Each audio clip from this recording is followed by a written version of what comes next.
एक प्रतिभाशाली व्यक्ति का पुनर्जन्म। निर्माता विध्वंसक। चैप्टर 2348 2359।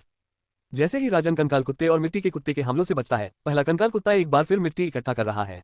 इससे एक और मिट्टी का कुत्ता पैदा हो गया, जिससे उसके 3 प्रतिद्वंद्वी हो गए। जैसे कि यह काफी नहीं था, एक और कंकालनुमा कुत्ता जमीन से निकलकर उस पर हमला करने लगा और उसने उसकी हड्डियों के इर्द गिर्द हल्की और धुंधली बैंगनी आभा भी देखी। कुछ ही समय में वह एक बार फिर से व्यस्त हो गया। इसी तरह मार्गो, जो पहले राजन से बच निकली थी, उसका भी सामना एक विशेष प्राणी से हुआ। यह एक ऐसी चीज है जिससे सैम बहुत परिचित है। ये वही ट्री मैन है जिसका सामना उसने पहले भी किया था। जैसे कि उसके पास कोई और रास्ता न हो, राजन से बचकर मार्गो पेड़ों के इस झुंड की ओर भागती हुई आई। तब तक यह पेड़ भी बैंगनी स्तर में प्रवेश कर चुका था और एक बार ऐसा होने पर इसका प्रभाव क्षेत्र के अन्य प्राणियों की तुलना में बहुत अधिक था। कम से कम राजन कुछ मौके खोजने और भागने में कामयाब रहा, लेकिन मार्गो के पास वह मौका भी नहीं था। जिस क्षण से वह जंगल के उस हिस्से में घुसा, वह खो गया। वह जिस दिशा में भी जाता, वह पेड़ों से घिरा रहता। अगर वह भागने की कोशिश करता तो पेड़ों की टहनियां उसका रास्ता रोक लेती और उसे नीचे खींच लेती। पेड़ बेतरतीब ढंग से विभिन्न शक्तियों वाले वृक्ष मानव में बदल रहे हैं, और इन सभी वृक्ष पुरुषों के पास अलग अलग अनूठी खूबियां हैं। उनमें से एक इसके आकार को पूरी तरह या आंशिक रूप से नियंत्रित कर सकता है और शारीरिक हमला करते समय बहुत अधिक बल उत्पन्न कर सकता है। दूसरा जहर से सने कांटे और कीले उगल रहा है। एक अन्य पेड़ अपनी छाल उतार रहा है, जो कई छोटे छोटे टुकड़ों में बदल रही है, जो इधर उधर उड़कर उसे खंजर की तरह मार रहे हैं। वृक्ष पुरुषों में से एक ने तो आग भी उगल दी। कुछ समय बाद वह भूल गया कि वह वास्तव में कहाँ था और वास्तव में वह कहाँ जा रहा है। लेकिन चाहे उसने कुछ भी किया हो, वह वहां से बाहर निकलने में असमर्थ था। उसने अपने जीवन में जितनी भी चीजें जलाई थी, ये सोचना कि वह एक मृत जंगल द्वारा नीचे ले जाया जाएगा। पूरे क्षेत्र में इसी तरह के दृश्य देखे जा सकते थे। अब तक किनारों पर बहुत सारे कंकाल जीव भी आ चुके हैं, इसलिए सैम के लिए वहां रहना मुश्किल था। हालांकि उसके पास दूसरी योजनाएं भी थीं। उसने बैंगनी जीवों को निशाना बनाया और उन्हें उन खास जगहों पर फुसलाया जहां वे सबसे ज्यादा संभावना वाले किसी स्टॉट स्टूडेंट के साथ जुड़ सकते थे। जब उन्होंने लगातार ऐसा किया तो जल्द ही लगभग सभी एकल वादक व्यस्त हो गए। अगर सैम भी उनके सामने आ जाए तो भी वे कुछ नहीं कर पाएंगे। वे बहुत ज्यादा व्यस्त हैं। ये जीव बहुत ताकतवर हैं, इतने ताकतवर कि वे प्रतियोगिता में भाग लेने वाली एक औसत टीम को भी मार सकते हैं। स्टार छात्रों ने उनके खिलाफ जीवित रहकर यह साबित कर दिया कि वे क्यों स्टार छात्र हैं। सैम को यह भी समझ में आ गया कि ये लोग टीम प्रतियोगिता में क्यों थे। भले ही वे मजबूत हैं, लेकिन उनकी साधना दूसरी कक्षा के पूर्ण शिखर पर नहीं है। दूसरी कक्षा में अभी भी उनका 1 साल बाकी है, कम से कम 1 और साल। इसका मतलब यह है कि उनके पास एकल मुकाबले में गौरव हासिल करने का एक और मौका अभी भी है। इसलिए उन्हें टीम मुकाबले में आकस्मिकता के रूप में इस्तेमाल किया गया। अगर संयोग से उनकी दूसरी टीमें अन्य प्रतियोगिताओं में अच्छा प्रदर्शन नहीं कर पाईं, तो वे टीम प्रतियोगिता के जरिए उस नुकसान की भरपाई कर सकते हैं। बेशक भले ही दूसरों ने अच्छा प्रदर्शन किया हो, अब कोई भी बहुत ज्यादा अंक मिलने की शिकायत नहीं कर सकता, है ना? फिर भी वे सैम के लिए प्राथमिक लक्ष्य नहीं है। इसके बजाय उन्होंने इन स्टार छात्रों के साथियों पर अधिक ध्यान केंद्रित किया। अक्सर ऐसा होता है कि शुरुआती छात्र के साथ आने वाले छात्र आमतौर पर उसके मुकाबले बहुत कम शक्तिशाली होते हैं, खास तौर पर जब उप स्टार छात्र उनके साथ जाने के बजाय अकेले काम कर रहा हो। तो अब जब उनके अभिभावक स्टार किड्स चले गए हैं, तो ये लोग खुले शिकार के मौसम में लक्ष्य बन गए हैं। फिर भी सैम ने उन्हें सीधे नहीं मारा। उसने उन पर केवल इतना ही हमला किया कि उन्हें गंभीर क्षति पहुंचे। जब वे काफी थक गए और लगभग 20 घंटे पूरे हो गए, तो सैम ने योजना के अंतिम चरण की ओर कदम बढ़ाया। जैसे ही वह इसे लागू करने वाला था, उसे बस एक ही काम करना था, रश्मि के पास जाना। जब से प्रतियोगिता शुरू हुई है, सैम को रश्मा की जरा भी चिंता नहीं है। वह अपनी प्रतिस्पर्धा के लिए बहुत मजबूत, बहुत शक्तिशाली और बहुत साधन संपन्न है। उसे यकीन है कि भले ही कंकाल जैसे जीवों का एक झुंड उसे घिरे हुए हो या जब कोई बैंगनी जीव उसे निशाना बनाकर इधर उधर भागे, सैम जानता था कि वह सुरक्षित रहेगी। लेकिन अब वह जो करने जा रहा है, उससे वह भी मुश्किल में पड़ जाएगी। संयोगवश जब वह उससे मिलने जा रहा था, तो उसे एक साजिश का आभास हुआ। तुम उस जगह जाओ जिसके बारे में मैंने बताया है और वहीं रहो। इधर उधर जाने के बारे में सोचना भी मत। एक बार जब हम अराजकता फैला देंगे तो तुम जितना रहोगे उतना घूम सकते हो। बस योजना पर टिके रहो। इसके बाद सैम ने एक निश्चित स्थान पर शीघ्रता से पहुंचने के लिए स्थानिक पलक का उपयोग किया। इस बीच रश्मा एक बैंगनी जीव से लड़ रही है, जिसके चेहरे पर एक बड़ी मुस्कान है। यह एक बैंगनी पक्षी है, बिल्कुल बाज के कंकाल की तरह, और इसने हड्डियों के पंखों को जादू से बनाने की एक अजीब क्षमता विकसित की है। हर गुजरते सेकंड के साथ यह अधिक से अधिक पंख उत्पन्न करता है। इन पंखों को बाहर फेंका गया और पक्षी द्वारा नियंत्रित किया गया। रश्मा को मारने की कोशिश की गई। इस समय वह आकाश में मंडरा रही है, तभी बाज का कंकाल उसकी ओर आ रहा है तथा सैकड़ों पंखधारी पक्षी उस पर चारों ओर से हमला कर रहे हैं। रश्मा ने पक्षी की खोपड़ी को कुचलने के लिए अपनी क्रूर शक्ति का इस्तेमाल किया। बेशक बैंगनी अवस्था में इसने जीव को मुश्किल से धीमा किया। हालांकि हमलों के खिलाफ इसके निरंतर प्रतिरोध ने रश्मा को और अधिक उत्तेजित कर दिया। वह पक्षी को तोड़ती रही, उसकी ताकत वापस आने का इंतजार करती रही और उसे और अधिक शक्तिशाली होने देती रही। उसके बाद ही उस पर दोबारा हमला करती रही। लेकिन इस उत्साह में वह एक बात पर ध्यान देना भूल गई। उसके चारों दिशाओं में 4 टीमें हैं और वे सभी एक ही काम में व्यस्त हैं। वे अपना खुद का एक जाल क्षेत्र बना रहे हैं। पहले तो सैम ने इस बारे में ज्यादा नहीं सोचा, क्योंकि चारों टीमें आपस में संवाद नहीं करती थीं, बल्कि सिर्फ अपने खुद के ट्रैप जोन बनाती थीं। फिर उन्होंने कुछ लोगों को लालच दिया और उन्हें हरा दिया। एकमात्र कारण जिसके चलते वह उन ट्रैप जोन पर नहीं गया, वह यह है कि वे बाकी की तरह अच्छे या कुशल नहीं हैं। हालांकि कुछ समय बाद उन्होंने रश्मा की चाल में अजीब बदलाव देखा। लगभग ऐसा लगा जैसे उसे जानबूझकर हिलाया जा रहा हो। वह इस जगह पर आकर्षित हुई थी, तब भी उसने ज्यादा नहीं सोचा था। लेकिन जल्द ही चारों टीमों द्वारा निर्धारित की गई संरचनाएं उन्होंने उसे इस बारे में 2 बार सोचने पर मजबूर कर दिया। मुख्य कारण, उसने तब तक उन्हें अनदेखा किया क्योंकि वे सभी छोटी टीमें थीं। रैंकिंग के मामले में वे नगण्य हैं और मुश्किल से 90 के दशक में लटकी हुई है। वे प्रतिस्पर्धा भी नहीं है। हालांकि अब उसे एहसास हुआ कि कुछ गड़बड़ है, और जैसा कि उसने अनुमान लगाया था, चारों टीमों द्वारा बनाए गए फॉर्मेशन बिल्कुल एक जैसे हैं। इसे गाइडिंग फॉर्मेशन कहा जा सकता है। वे मूल रूप से एक पथ के रूप में बनाए गए फॉर्मेशन हैं। इन संरचनाओं को बनाने के बाद उन्होंने अपने द्वारा बनाए गए जाल क्षेत्रों को तोड़ दिया। कई जीव, जिनमें कुछ बैंगनी रंग के जीव भी शामिल थे, तुरंत बाहर भागे और उत्पात मचाया। हालांकि उन्हें निराशा हुई कि वे कहीं भी जाने में असमर्थ थे। शायद लगातार दमन ने उनके क्रोध को भड़का दिया। उन्होंने तोड़कर भागने की कोशिश की, लेकिन उनके द्वारा बनाए गए मार्गदर्शक गठन ने इन प्राणियों की गतिविधियों को प्रतिबंधित कर दिया। उन्होंने तीनों दिशाओं में प्राणियों का मार्ग अवरुद्ध कर दिया तथा उनके लिए केवल एक ही दिशा छोड़ी, वही दिशा जिसमें रश्मा वर्तमान में हॉक कंकाल के साथ खेल रही है। जैसा कि सैम ने अनुमान लगाया था, यह एक साजिश है। इन 4 अकादमियों के बीच बिना किसी खुले संवाद के एक मौन समझौता था। उसके भूत उन्हें मिलते हुए नहीं देख पाए और उसने उनके संचार टोकन के उपयोग को भी नहीं देखा। वे नीचे ही रहे, जाल क्षेत्र स्थापित किए, जीवों का प्रजनन कराया और अब उन्होंने इन जीवों को रश्मा से निपटने के लिए छोड़ दिया। जितना ज्यादा वह इस बारे में सोचता, उतने ही ज्यादा सवाल उसके सामने आते। हालांकि इससे पहले कि वह उन पर विचार कर पाता, उसे रश्मा को उनसे निपटने में मदद करनी पड़ी। जल्द ही सैम एक मार्गदर्शक संरचना पर पहुंच गया। ऊर्जा अवरोधों से बना एक सुरंग जैसा रास्ता प्राणियों को रश्मा की ओर ले जा रहा था। सुरंग के अंत में एक अवरोध उठने लगा जो एक बड़े घेरे को कवर कर रहा था। सैम ने कुछ ऊर्जा कैप्सूल फेंकने की कोशिश की, लेकिन उसे आश्चर्य हुआ कि अस्थिर ऊर्जा विस्फोट भी संरचना पर हमला नहीं कर रहा है। मुश्किल से कोई उतार चढ़ाव है। उन्होंने ऊर्जा दृष्टि को सक्रिय किया और अवरोध को देखा। उन्होंने महसूस किया कि अवरोध से निकलने वाली ऊर्जा वास्तव में नियमित आध्यात्मिक ऊर्जा या दैवीय ऊर्जा नहीं है। उसने रश्मा से संपर्क करने के लिए संचार टोकन निकाला, लेकिन वह उससे संपर्क नहीं कर सका। कुछ देर सोचने के बाद वह ज्यादा कुछ नहीं कर सका और बैरियर में कूद गया। जैसे ही सैम ने छलांग लगाई, अवरोध बंद हो गया। अब तक रश्मा ने भी उन जीवों को चारों ओर से अपनी ओर आते देखा। तुम यहाँ क्यों हो? उसने मुस्कुराते हुए पूछा। सैम ने आह भरते हुए कहा, मैंने अभी अभी ये देखा, इसलिए मैं तुम्हें यहाँ से बाहर निकालने आया हूँ। मैंने पूरी टीम प्रतियोगिता को बिगाड़ने के लिए एक विस्तृत साजिश रची थी। मैं नहीं चाहता था कि तुम इस सब के बीच में रहो। बहुत बढ़िया, क्या योजना है? उसने एक बार फिर बाज तोड़ा और पूछा। अभी तो यहाँ से चले जाओ। सैम ने ट्रांसफरेंस टोकन और स्थानिक ब्लिंक का उपयोग करने की कोशिश की, लेकिन उम्मीद के मुताबिक वे काम नहीं आए। जिसने भी यह जाल बिछाया है वह मूर्ख नहीं है, लेकिन वे बहुत ज्यादा चतुर भी नहीं है। सैम ने कुछ महसूस करने की कोशिश करने के लिए अपनी आंखें बंद कर ली। फिर उसने एक बार फिर अपनी आंखें खोली और मुस्कुराया। मुझे तुमसे एक काम करवाना है। उसने रश्मा से पूछा। यह क्या है? लगभग 20 सेकंड में वे सभी जीव, लगभग 4 दर्जन यहाँ होंगे। उनमें से 1 दर्जन से अधिक बैंगनी आभा वाले जीव होंगे। मैं चाहता हूँ कि आप उन्हें यथासंभव छोटे टुकड़ों में तोड़ दें। रिकवरी की गति को देखते हुए आपके जैसे खोपड़ी को कुचलने पर उन्हें पूरी तरह से ठीक होने में लगभग 3 मिनट लगेंगे।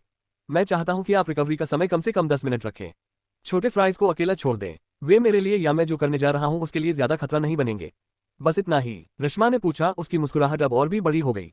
बस इतना ही, समझो, हो गया। रश्मा ने चारों सुरंगों पर एक नजर डाली। जीव बाहर थे। जैसे ही उसने अपना पहला लक्ष्य चुना, वह एक पल में गायब हो गई।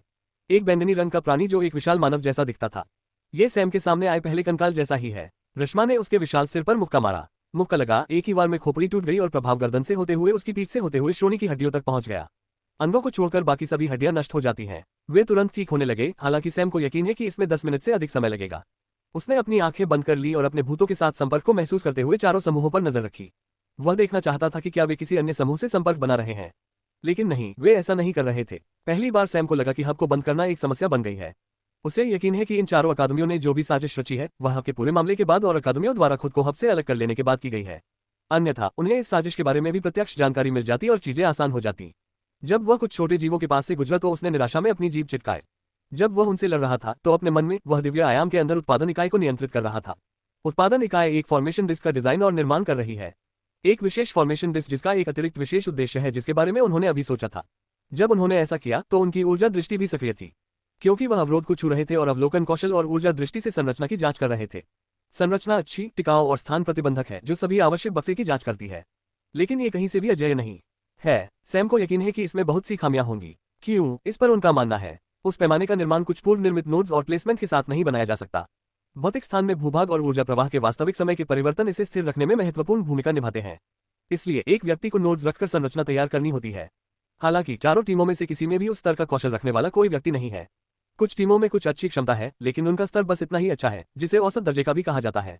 तो इसे हासिल करने के लिए किसी ने उन्हें एक विस्तृत योजना दी होगी और उन्हें इस संरचना को स्थापित करने के लिए निर्देशित किया होगा।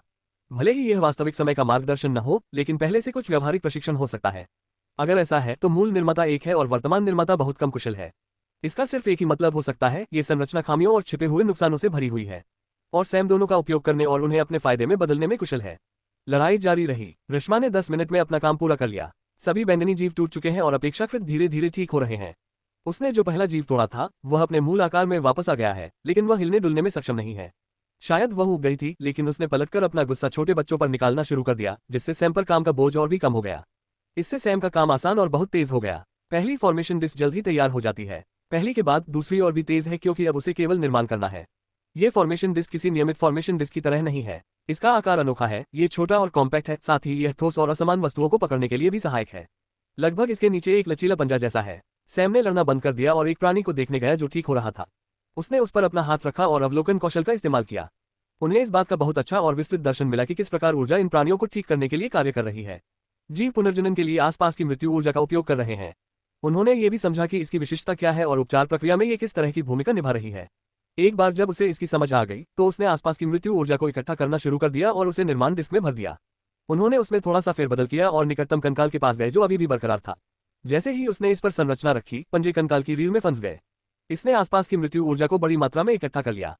संरचना डिस्क हर गुजरते सेकंड के साथ चमकती रही। जब ये पूरी चमक पर पहुंच गया, तारांकन बूम, इसने पूरे कंकाल में एक शॉकवेव भेजा। रिपल स्टाइल और शून्य शैली के संयोजन से बना एक शॉकवेव। सटीक रूप से कहें तो एक बहुत ही शांत शून्य शैली। जैसे ही ऊर्जा का झटका उसमें गया, हड्डियां टूट गईं, सड़े हुए पेड़ की छाल की तरह कई टुकड़ों में विभाजित हो गईं। लेकिन यह इसका अंत नहीं था। रील का वह टुकड़ा जिससे गठन डिस्क जुड़ी हुई थी बरकरार रहा। कंकाल के पूरी तरह ढह जाने के बाद जब कंकाल फिर से जुड़ने लगा और आकार में आने लगा, तो गठन डिस्क की चमक तेजी से खत्म हो गई। इसने कंकाल में बड़ी मात्रा में ऊर्जा का संचार किया। पुनर्जनन प्रक्रिया तुरंत तेज हो गई। ये लगभग 10 गुना तेज है। कंकाल कुछ ही समय में जुड़ गया। इसकी ऊर्जा सघन हो गई और ये अगले रंग ग्रेड अपग्रेड के भी एक कदम करीब है।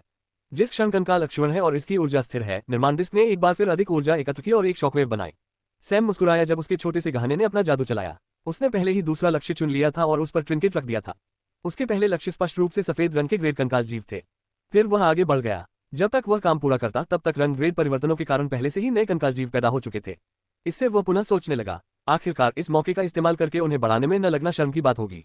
यह उनके लिए पहले से ही शर्म की बात है कि उन्होंने इस बारे में पहले से नहीं सोचा। लेकिन अभी भी बहुत देर नहीं हुई है। दिव्य आयाम में उत्पादन इकाइयों ने बाकी सब कुछ रोक दिया और हाइपरड्राइव पर इन ट्रिंकेट्स पर काम करना शुरू कर दिया। थोड़ी देर बाद रश्मा वहीं खड़ी रही और उन कंकालनुमा प्राणियों को अचंभित होकर देखने लगी। 45 मिनट के भीतर कंकालनुमा जीव दोगुने हो गए और अभी भी वे रुकने का नाम नहीं ले रहे हैं। जैसे ही कोई नया जीव पैदा होता, सैम उन्हें एक और डिस्क से बांध देता। ऐसा करते हुए उन्होंने कुछ और काम किया। उन्होंने संरचना का निरीक्षण किया और उस पर नियंत्रण पाने के लिए उसमें बदलाव करना शुरू कर दिया। एक बार जब उन्होंने नियंत्रण पा लिया तो सबसे पहले उन्होंने दूसरों के दृश्य को उससे काट दिया। अब यदि चारों टीमें अंदर घुसने की कोशिश भी करें तो वे ऐसा आसानी से नहीं कर पाएंगे। सब कुछ हो जाने के बाद सैम ने जीभ चटकाते हुए कहा, मुझे लगता है कि अब हम जा सकते हैं। हम कहाँ जा रहे हैं? क्या हम लड़ने नहीं जा रहे हैं? मैं उन लोगों को पीटना चाहता हूँ जिन्होंने ये जाल बिछाया है। अभी नहीं। जैसा कि मैंने कहा, मेरा कथानक इतना विस्तृत और उबाऊ है कि इसे इस तरह से बिगाड़ा नहीं जा सकता। अब यह अवरोध और वे अत्यधिक बढ़ते कंकाल जीव इसके लिए एकदम सही है। इसे शांत होने दें और उसके बाद अंत तक आप बस अपने दिल की इच्छा के अनुसार लड़ सकते हैं। ऐसा करने के लिए आपके पास पर्याप्त से अधिक दुश्मन होंगे। सैम ने शैडो फ्यूजन सक्रिय किया और रश्मा की ओर अपना हाथ बढ़ाया। हम उस रास्ते से जा रहे हैं। यह एकमात्र स्थानिक प्रवेश द्वार है जो चारों टीमों को सचेत नहीं करेगा। एकमात्र अन्य तरीका अवरोध को तोड़ना है और मैं ऐसा नहीं करना चाहता। रश्मा ने अपने होंठ भींचे और उसका हाथ पकड़ लिया। सैम ने शैडो ट्रांसफरेंस को सक्रिय किया और उसे वहां से दूर ले गया। दूर सैम द्वारा चुने गए एक विशेष स्थान पर क्रो इधर उधर घूमते हुए उनका इंतजार कर रहा है। स्थानिक आंसू खुल गए और सैम और रश्मा के साथ साथ छाया ऊर्जा का एक टन दिखाई दिया जिसने आसपास के वातावरण पर आक्रमण किया। सैम ने रश्मा का इलाज जल्दी से किया जबकि स्थानिक आंसू बंद हो गए। एक बार जब उसने उसके शरीर से सारी छाया ऊर्जा हटा दी तो वह एक बार फिर उस स्थान से चला गया। वह एक ऐसे स्थान पर पहुंचा जो पहले दो जाल क्षेत्रों के बीच बिल्कुल केंद्र में था। उसने अपने भंडार से एक विशाल स्तंभ निकाला और उसे वहां स्थापित कर दिया। इसके बाद वह दूसरे और तीसरे ट्रैप जोन के बीच में गया और वहां एक बार फिर एक और पिलर गाड़ दिया। अगले कुछ मिनटों तक वह खंभे गाड़ता रहा। इस प्रक्रिया में उसने कुछ दुश्मनों को आकर्षित किया जो उस पर हमला करने की कोशिश कर रहे थे। कुछ जीव जो उसका एक टुकड़ा चाहते थे, हालांकि उसने कभी रुकने की जहमत नहीं उठाई। उसने जवाबी हमला भी नहीं किया। उसने बस चकमा दिया, अवरोध डाला और खंभे गाड़ते हुए भाग निकला। एक बार जब वह दो लगातार ट्रैप क्षेत्रों के बीच कम से कम एक स्तंभ गाड़ देता है तो वह उस स्थान पर वापस आता है जहां अन्य दो इंतजार कर रहे होते हैं। आगे क्या होगा? हम बस इंतजार करेंगे और फिर हम उस नए ट्रिंकेट का इस्तेमाल करेंगे जो मैंने अभी बनाया है। ये वाकई बहुत अच्छा काम कर रहा है। मैं देखना चाहता हूं कि यह इस स्थिति को किस हद तक बढ़ाएगा। जैसा कि सैम ने कहा, वे वहीं इंतजार कर रहे थे। इस बीच उसने अलग अलग जगहों पर जो खंभे रखे थे वे चमकने लगे। ये चमक उसके द्वारा बनाए गए ट्रैप जोन तक भी फैल गई। जीवों को ट्रैप जोन से बाहर निकलने से रोकने वाली संरचनाएं कंपन कर रही हैं। इससे निकलने वाली ऊर्जा तरंगें दूर दूर तक फैलती हैं, जिससे पॉकेट आयाम में सभी उम्मीदवार सतर्क हो जाते हैं। सभी लोग, चाहे वे लड़ रहे थे या भाग रहे थे, एक मिनट के लिए रुक गए, क्योंकि संरचनाओं के ऊर्जा कंपन के साथ साथ उन्हें कुछ और भी महसूस हुआ। उन संरचनाओं में फंसे सभी प्राणियों की सामूहिक आभा बाहर निकल गई। पूरी नहीं, बस थोड़ी सी। इसका एक छोटा सा टुकड़ा ही उनकी रीढ़ में सिहरन पैदा कर देता था। बैंगनी रंग के जीव, उनमें से केवल कुछ ही उनके लिए पहले से ही एक मुट्ठी भर हैं, लेकिन सैम द्वारा बनाए गए किसी भी जाल क्षेत्र में दर्जनों ऐसे जीव हैं और हर गुजरते सेकंड के साथ उनकी संख्या बढ़ रही है। ट्रैप जोन के सबसे नजदीकी लोगों में से कुछ ने इस प्रभाव को सबसे ज्यादा महसूस किया और वे तुरंत संरचनाओं की ओर भागे। वे देखना चाहते थे कि क्या हो रहा है और फिर उन्होंने ये देखा। ट्रैप क्षेत्र अस्थिर होते जा रहे हैं। जो जीव संरचना अवरोधों से टकरा रहे थे उन्हें अंततः कुछ परिणाम देखने को मिले। ऐसा नहीं है कि इन उम्मीदवारों ने पहले कभी जीव और जाल क्षेत्र नहीं देखे हैं। उन्होंने बस इसे अनदेखा कर दिया और यहाँ तक कि उस व्यक्ति को धन्यवाद दिया जिसने उन्हें अपने दिल में फंसाया। पॉकेट आयाम खतरे से भरा है और एक कम जीव उनके लिए एक कम परेशानी है। उन्होंने जाल क्षेत्र के अंदर जीवों की संख्या में वृद्धि को भी उन्हें फंसाने के दुष्परिणाम के रूप में बताया। आखिरकार जीव निश्चित रूप से बाहर निकलने की कोशिश करेंगे और इस प्रक्रिया में चोटिल हो जाएंगे जिससे उनकी संख्या बढ़ जाएगी। लेकिन जब तक वे अवरोध से बाहर नहीं निकल जाते तब तक कौन परवाह करता है। कम से कम वे बाहर नहीं निकले। हालांकि उन्हें उम्मीद नहीं थी कि वे अब सामने आएंगे। जिस तरह से ऊर्जा सभी दिशाओं से बाहर निकल रही थी उसे देखते हुए उन्हें पता था कि वे सभी क्षेत्र फटने वाले हैं। हर कोई उस स्थान पर भागने की कोशिश कर रहा था जहां उन्हें कम से कम ऊर्जा महसूस हो। इस वजह से वे सभी केंद्र की ओर इकट्ठा हो गए। हालांकि केंद्र रश्मा के लिए बनाए गए सुरंग जाल के बहुत करीब था। वे बाहर से संरचना में प्रवेश करने में सक्षम नहीं थे और वे यह महसूस करने में असमर्थ थे कि अंदर क्या है। उनकी दृष्टि अवरुद्ध थी और उनकी इंद्रियां भी। इससे पहले कि वे सोच पाते कि क्या होने वाला है, वह घटित हो गया। संरचनाएं टूट गईं। किसी कारण से सभी जीव एक ही दिशा में भागे, केंद्र की ओर। वे दूसरी दिशा में पॉकेट आयाम के किनारे की ओर नहीं गए। बेशक यह कोशिश की कमी के कारण नहीं है। कुछ जीव दूसरे जीवों के आवागमन से बचने के लिए बस उस दिशा में भागना चाहते थे, लेकिन जैसे ही उन्होंने ऐसा किया एक अदृश्य अवरोध प्रकट हुआ और उनकी गति को अवरुद्ध कर दिया। वे चाहे कितनी भी कोशिश कर लें, आगे नहीं बढ़ सकते थे। सैम जैसी घटना अन्य प्रतिभागियों के साथ भी हुई। वे भी उस अवरोध को पार करने में असमर्थ थे। उन्होंने इसे तोड़ने की कोशिश की, लेकिन वे ऐसा नहीं कर पाए क्योंकि वे इतनी तेजी से नहीं भाग पाए कि बैंगनी स्तर के जीवों के झुंड से बच सके जो उनका एक टुकड़ा पाने की कोशिश कर रहे थे। उन्हें यह भी लगा कि ये जीव थोड़े क्रोधित हैं। क्या ऐसा संभव है? सैकड़ों जीवों ने पॉकेट आयाम को भर दिया। सैम, क्रो और रश्मा ने दृश्य को देखा। वे ऊर्जा में उतार चढ़ाव महसूस कर सकते थे। जीव क्षेत्र पर उत्पात मचा रहे थे। वे न केवल उम्मीदवारों पर हमला कर रहे थे बल्कि उन्होंने सब कुछ नष्ट कर दिया। जमीन, पेड़, चट्टानें और प्रतिभागी। एकमात्र चीज जिस पर उन्होंने आक्रमण नहीं किया वह थे अन्य प्राणी। प्रतिभागी अब खुद को रोक नहीं पाए। उन्होंने अपनी सारी तरकीबें निकाल ली। रश्मा की मुस्कान पागल हो गई। उसकी आभा उग्र हो गई, मानो उसे आखिरकार जीवन का एक नया पट्टा मिल गया हो। ये सारी चीजें, मैं उनसे लड़ सकता हूँ, उन सभी से। जब वह भागने ही वाली थी, सैम ने उसे रोका और एक स्थानिक अंगूठी उसकी ओर फेंकी। मुझ पर एक एहसान करो और उन जीवों को इससे बांध दो। जब तुम्हारा काम हो जाए तो मुझे एक संकेत भेजो। 50 मीटर ऊपर हवा में किसी जीव का विस्फोट ही काफी होगा। रश्मा ने सिर हिलाया और वहां से गायब हो गई। तुम क्या करना चाहते हो? सैम ने क्रो से पूछा। कौवा घबराहट में बोला, ये तो बहुत ज्यादा है। बेशक ऐसा ही है। मैंने इस जगह के खतरे को 12 या 15 से गुणा कर दिया है। मुझे ठीक से नहीं पता, लेकिन आपको इसे सावधानी से संभालना चाहिए। अपने साथ अधिक स्थानिक स्थानांतरण टोकन रखें। मैंने जो विशेष स्थान चिन्हित किए हैं उनमें उलझे मत रहना। मेरी सिफारिश है कि आप अकेले बाहर न जाएं। तुम मेरे साथ आओगे? जरूर, क्यों नहीं। बस एक लक्ष्य चुनो। तुम उस लक्ष्य से लड़ सकते हो। मैं उस जगह के जीवों को दूर रखूंगा। मुझे उन जीवों को और अधिक शक्तिशाली बनाने की जरूरत है। ये दोनों तरह से काम करेगा। तुम ऐसा क्यों कर रहे हो? तुम इस पूरी जगह को क्यों गंदा कर रहे हो? तुम्हारे पास ज्यादातर लोगों से ज्यादा गतिशीलता है। तुम्हारी भागने की तरकीबें। मैंने कभी किसी को तुम्हारे जैसा स्थानिक पलक का उपयोग करते नहीं देखा। जितना मैं जानता हूँ तुम्हारा नियंत्रण सबसे बेहतर है। आप इन लोगों के साथ व्यवहार करके अभी भी वह प्रदर्शन कर सकते थे और हासिल कर सकते थे जो आप चाहते थे। अपनी चालों का थैला। ये सब उत्पात क्यों मचाया जा रहा है? क्रो, तुमने बहुत सारे प्रश्न पूछ लिए हैं और अब तक हम बहुत सारी बातचीत कर चुके हैं। मुझे लगता है कि बेहतर होगा कि हम इससे आगे बढ़ें। बस यह मान लीजिए कि मैं एक पागल व्यक्ति हूं जो परेशानी पैदा करना पसंद करता है और आपके सभी प्रश्न बेकार हैं। इसका उत्तर सिर्फ एक ही धारणा के साथ दिया गया है। आप एक लक्ष्य चुनिए और हम आगे बढ़ेंगे। कौवे ने कंधे उचकाए और सैम द्वारा दी गई सूची में से एक लक्ष्य चुन लिया। दोनों ने वहां पहुंचने के लिए स्थानिक पलक का इस्तेमाल किया। यह पोसिडॉन अकादमी का एक उम्मीदवार है, क्रो के परिचित लोगों में से एक और एक तरह से प्रतिद्वंद्वी। जब तक सैम और क्रो वहां पहुंचे तब तक उसके नीले बाल उसके ही खून से लथपथ हो चुके थे। दो बैंगनी जीव और अन्य निचले स्तर के जीवों के एक समूह ने उसे घेर लिया। वह उससे निपटने के लिए अपनी पूरी ताकत लगा रहा है। उसने अपनी आधी ऊर्जा खर्च कर दी है और वह जोर जोर से सांसें ले रहा है। उसके शरीर पर कई जगह आंसू और चोटें हैं। उसके शरीर पर। जब उसने स्थानिक उतार चढ़ाव को महसूस किया और वहां पहुंचे दो लोगों को देखा तो उसने बुरी तरह से कोसा। उसकी सांस। कौवा ने मौका नहीं गंवाया। वह जीवों और पक्षियों के बीच की खाई से होकर निकल गया। उम्मीदवार के पास पहुंचे। इस बीच सैम ने अपनी छाया को बाहर निकाल दिया और जीवों के साथ उलझ गया। मरे हुए ने अपने नए गहने उठाए और उन्हें जीवों पर बांध दिया। छाया के साथ साथ उसने छाया चूहों को भी बाहर निकाल दिया। उन्हें जीवों को पकड़ने के लिए कहा। नीचे, जबकि क्रो और प्रतिद्वंद्वी अपने छोटे से प्रतियोगिता सौंपते हैं। तुम मुझसे लड़ रहे हो जबकि हम इस गंदगी में हैं। ज्वारी अकादमी मोड़ और बनाता है। आत्म केंद्रित मूर्ख। कौवा, तुम मुझसे मेले के मैदान में क्यों नहीं मिलते? क्योंकि मैं ऐसा नहीं कर पाऊंगा। कौवा प्रतिद्वंद्वी के हमले से बच निकला और उसे छुरा घोंपने का प्रयास किया, तभी प्रतिद्वंद्वी ने उसे चाकू मार दिया। अवरोध होने के बाद वार एक ऐसा झटका बन गया जिसने प्रतिद्वंद्वी को उड़ा दिया। सैम ने उस समय एक जीव को छोड़ दिया जो प्रतिद्वंद्वी के उड़ान पथ के रास्ते में था और उसे अपने अच्छे सफेद दांतों से पकड़ लिया। सैम और क्रो अपने अगले लक्ष्य की ओर बढ़ गए। वे पोसिडॉन अकादमी के एक और छात्र के पीछे पड़ गए। किसी कारण से क्रो ने विरोधियों को हराने के लिए एक के बाद एक अकादमी पर ध्यान केंद्रित करने का फैसला किया और सैम इसके लिए पूरी तरह तैयार है। वैसे भी ओलंपियन अकादमियों के साथ उसका झगड़ा है, इसलिए क्रो की मदद करते हुए उन्हें परेशान करना ऐसा भी नहीं लगेगा कि वह कोई खास प्रयास कर रहा है। बेशक ऐसा करते समय उसने ये भी सुनिश्चित किया कि उसने जीवों को गहने पहना दिए हैं। उन्होंने देखा कि ट्रिंकेट का प्रभाव उच्च स्तर के प्राणी पर अधिक होता है, इसलिए ये बैंगनी स्तर के प्राणी पर सबसे अच्छा प्रदर्शित होता है। क्योंकि बैंगनी स्तर के प्राणियों के लिए भले ही शुरू में कंकाल पूरी तरह से टूट जाता है, लेकिन जैसे जैसे समय बीतता है और यह कई टूटने के बाद ठीक हो जाता है, टूटने का प्रभाव उतना तीव्र नहीं होता है। इससे शरीर पर केवल एक स्थान पर दरारें पड़ गईं और कंकाल उसी गहने के कारण शीघ्र ही ठीक हो गया। इससे कंकालों में हरकत होने लगी, भले ही वे घायल हो रहे हों और ठीक हो रहे हों। इससे उनकी ऊर्जा घनत्व भी अभूतपूर्व स्तर पर बढ़ गई। सैम ने यह भी देखा कि कंकाल बार बार टूटने और मरम्मत के दौर से गुजरते हुए एक निश्चित सीमा तक पहुंच रहा था। उन्होंने सोचा कि बैंगनी स्तर के शिखर पर पहुंचने के बाद इसमें क्या छिपा होगा। दूसरे उम्मीदवार के खत्म होने के बाद तीसरा उम्मीदवार भी पोसाइडन अकादमी का था। एक बार जब वे खत्म हो गए तो वे अरेस अकादमी के छात्रों के पास चले गए। उनमें से एक पहले ही मर चुका है और बाकी दो उसी जगह पर गंभीर रूप से घायल हैं। क्रो जो अभी भी अपने 100% के करीब है, उनसे निपटने के लिए पर्याप्त से अधिक है। उन्हें खत्म करने के बाद उनका सवाल अगले 30 मिनट तक जारी रहा, इससे पहले कि वे एक ब्रेक लेते। इन लोगों ने सचमुच एक हताश संघर्ष किया और जीव जंतु, उनकी संख्या बहुत ज्यादा है। सैम और क्रो ने उन सुरक्षित बिंदुओं में से एक पर जाकर निशान लगाए। ये चट्टानी इलाके में एक छोटी सी दरार है। उसने एक संरचना बनाई जिससे वे छिप गए। वे ठीक हो गए। उस ऊंचाई से उन्हें आसपास के इलाके का एक अच्छा दृश्य देखने को मिला। कंकालनुमा जीव आयाम में झुंड बनाकर घूम रहे हैं। एक के बाद एक उम्मीदवार या तो हार मान रहे हैं या फिर वे जीवों से बचकर भागने के लिए बेताब संघर्ष कर रहे हैं। उनमें से किसी का भी दूसरे उम्मीदवारों के पीछे जाने का मन नहीं था। इस समय केवल सैम और क्रो ही अन्य उम्मीदवारों के पीछे जा रहे हैं। भले ही उन्हें इस पॉकेट आयाम में सार्वजनिक दुश्मन के रूप में मान्यता नहीं दी गई हो, सैम को पता था कि इस जगह से जाने के बाद क्या होगा। हो सकता है कि उन्हें पहले से ही विभिन्न अकादमियों द्वारा चिन्हित किया गया हो। चूंकि अकादमिक क्षेत्र में अभी भी लड़ाई पर प्रतिबंध है, इसलिए वे अभी सुरक्षित रहेंगे, हालांकि निश्चित रूप से उपाय किए जाएंगे। अकादमियों के बीच युद्ध लंबे समय से क्षेत्र के बाहर फैल चुका है और जुआरी अकादमी पर हमले जो अभी कम हो गए हैं, फिर से बढ़ेंगे।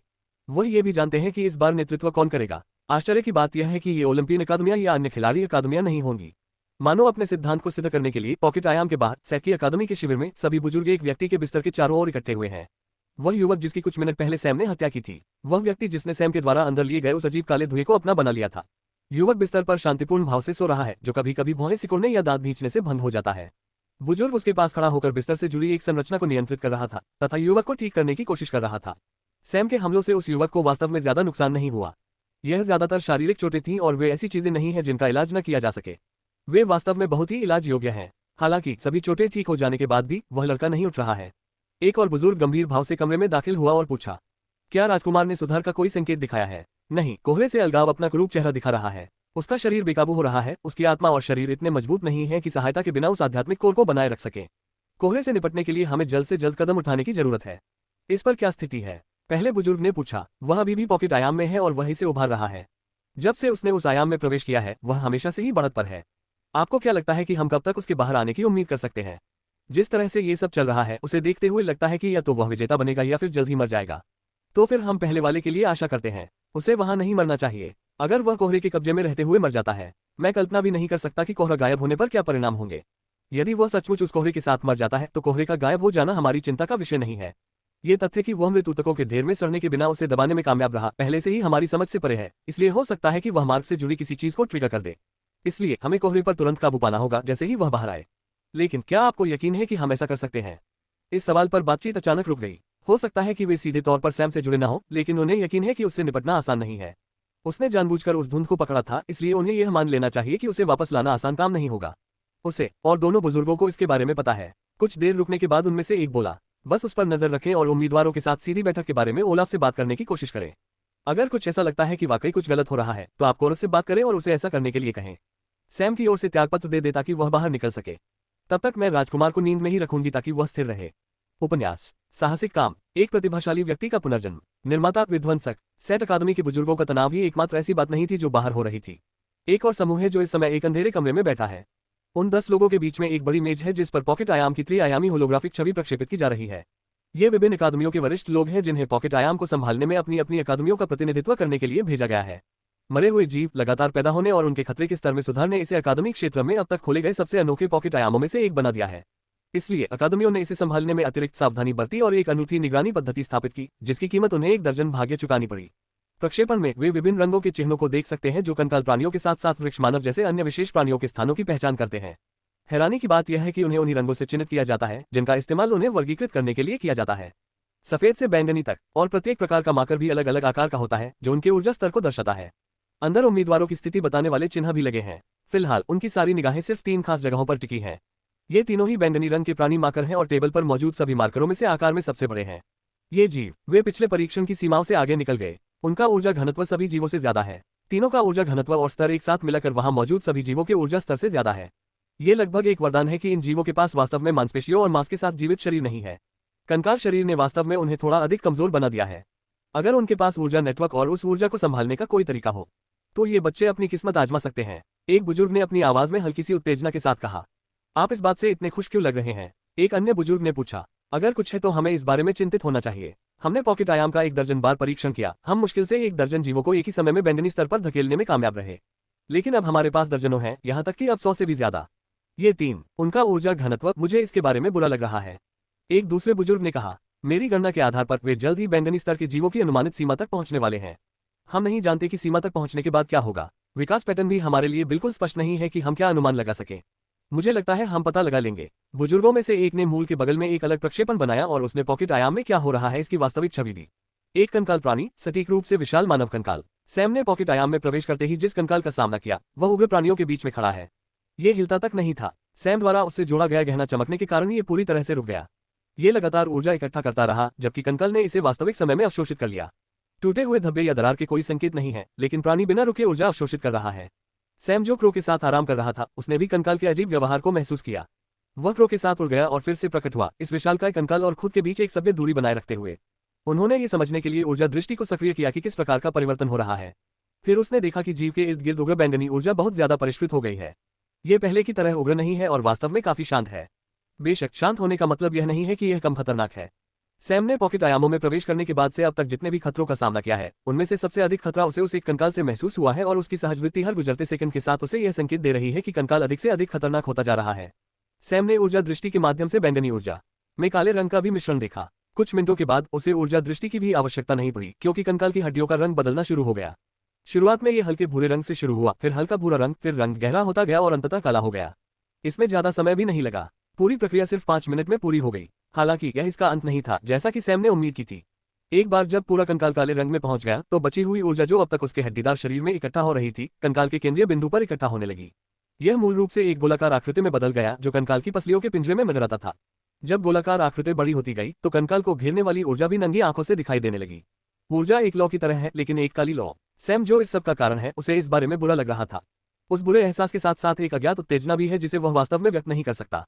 इस अकादमी टूर्नामेंट में आने का उसका एकमात्र लक्ष्य जितना संभव हो सके उतना कहर बरपाना और दुश्मनों को और अधिक शत्रुतापूर्ण बनाना है। उसका टीम मुकाबले में शामिल होने का भी इरादा नहीं था और इसमें प्रवेश करने से पहले ही उन्होंने इस टूर्नामेंट से बहुत कुछ हासिल कर लिया था और वे काफी संतुष्ट थे।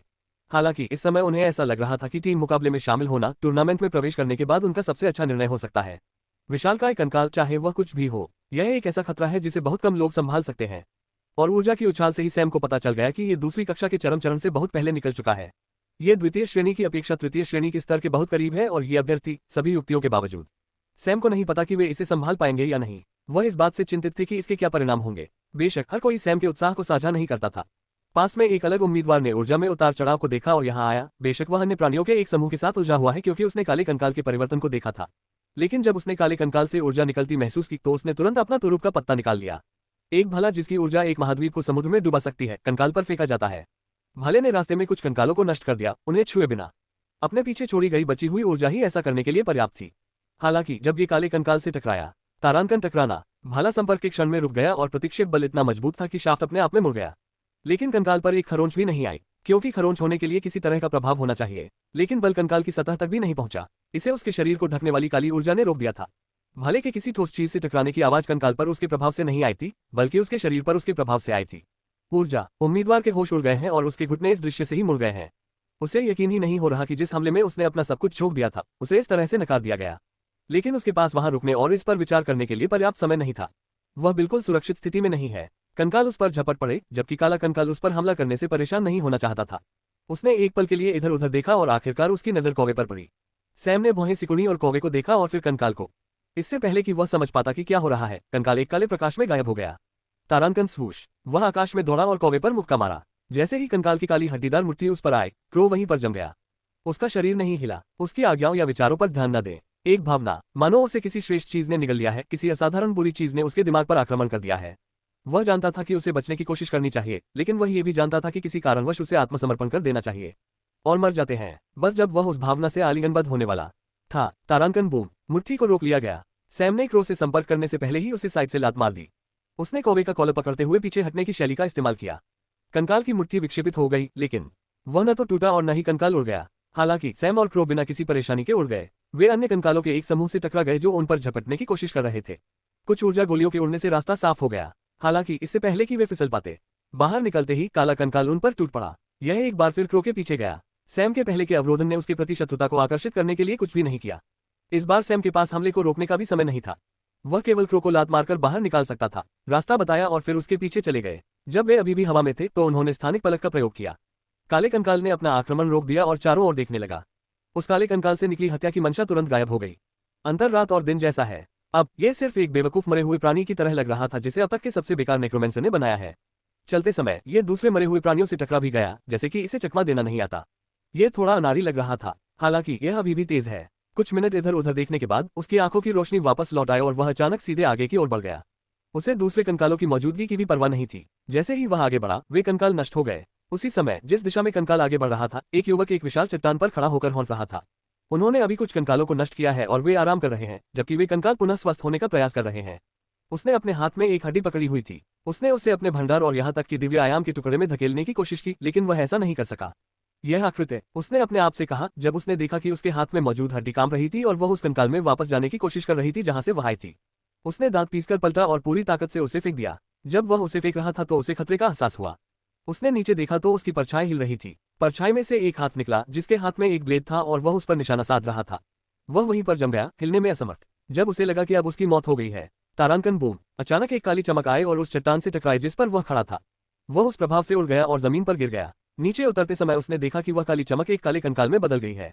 उस काले कंकाल की बाह ने उस काली छाया की बाह पकड़ ली जो उस पर निशाना साधे हुए थी।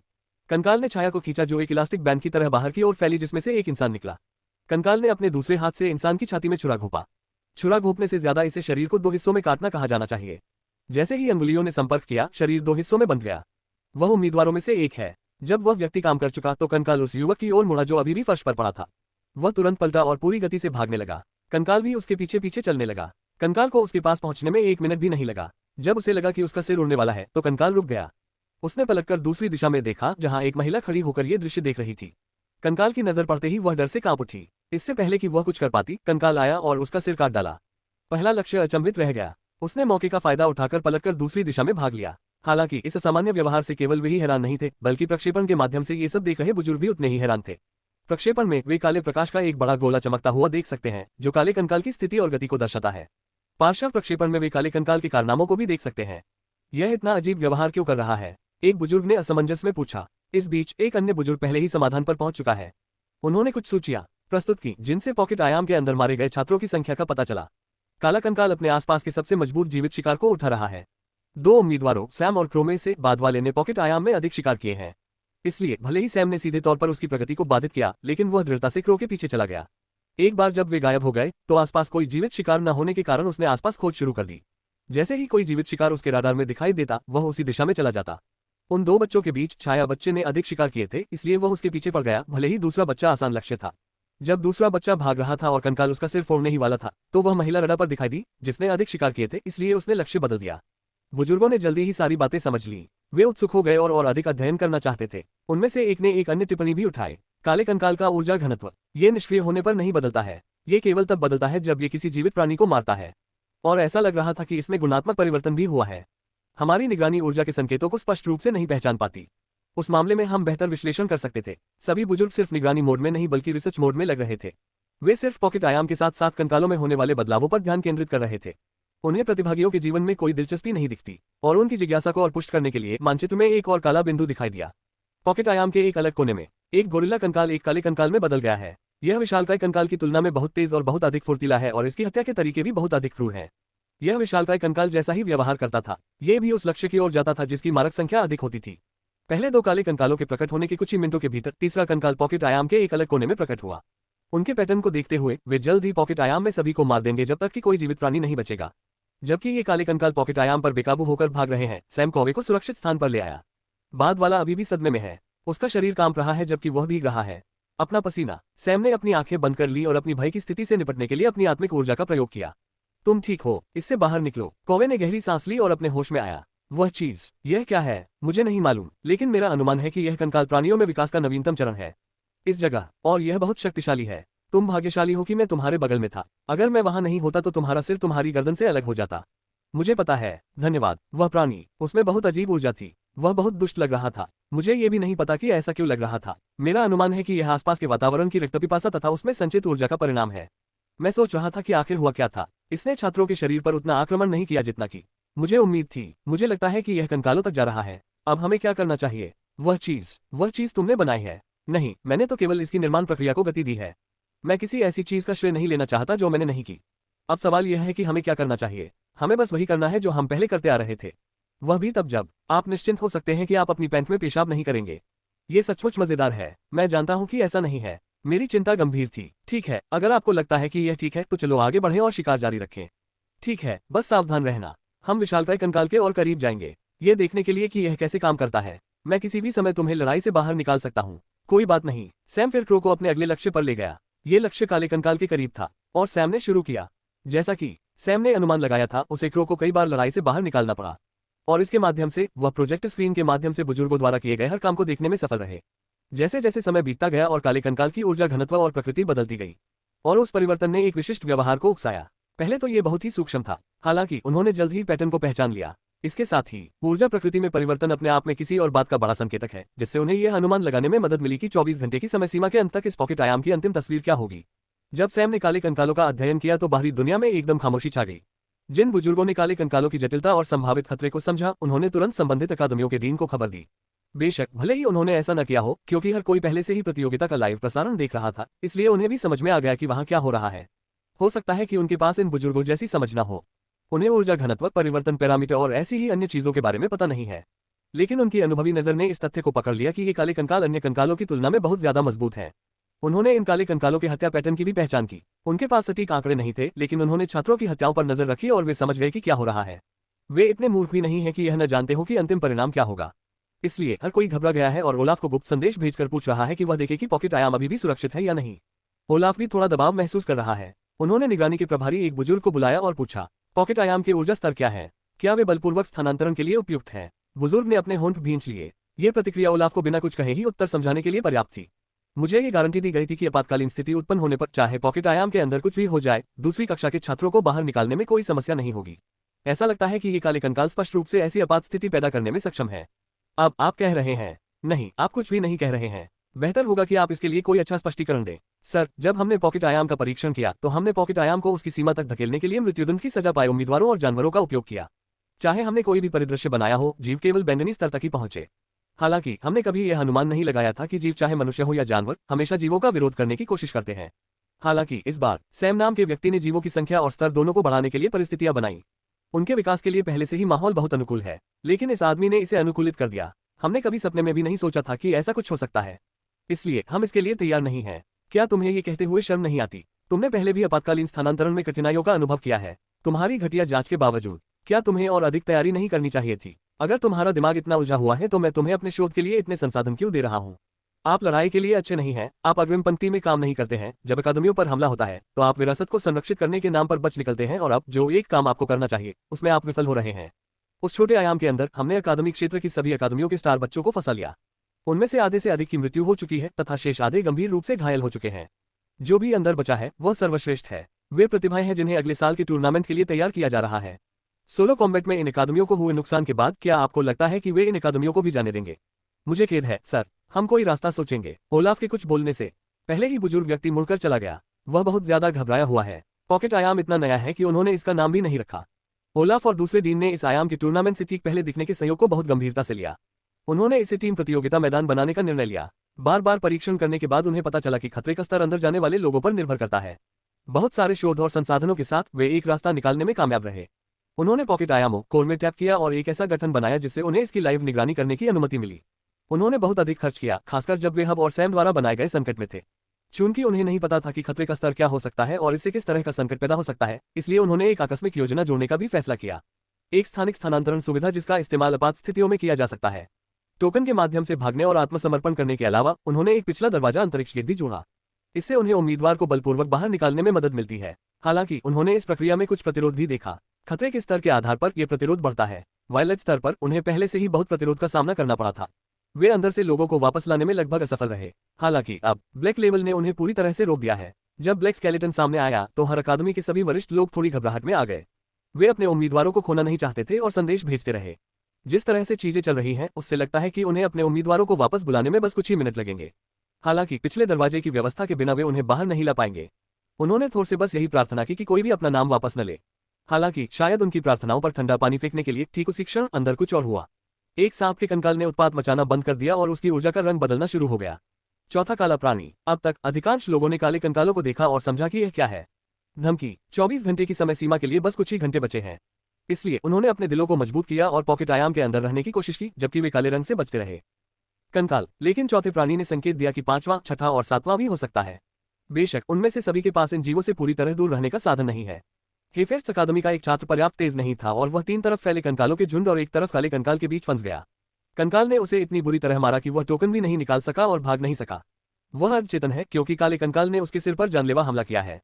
हेफेस्ट अकादमी का वरिष्ठ व्यक्ति तुरंत उस बूथ से बाहर भागा जिसमें वह बैठा था और जोर से चिल्लाया, हम हार मानते हैं। वह हमारी अकादमी का आखिरी छात्र है। हम उसे खोना नहीं चाहते। ओलाफ को पहले से ही ऐसा लग रहा था कि वह किलो की सीट पर बैठा है। उसने अपनी हथेलियां आर्मरेस्ट पर कस ली।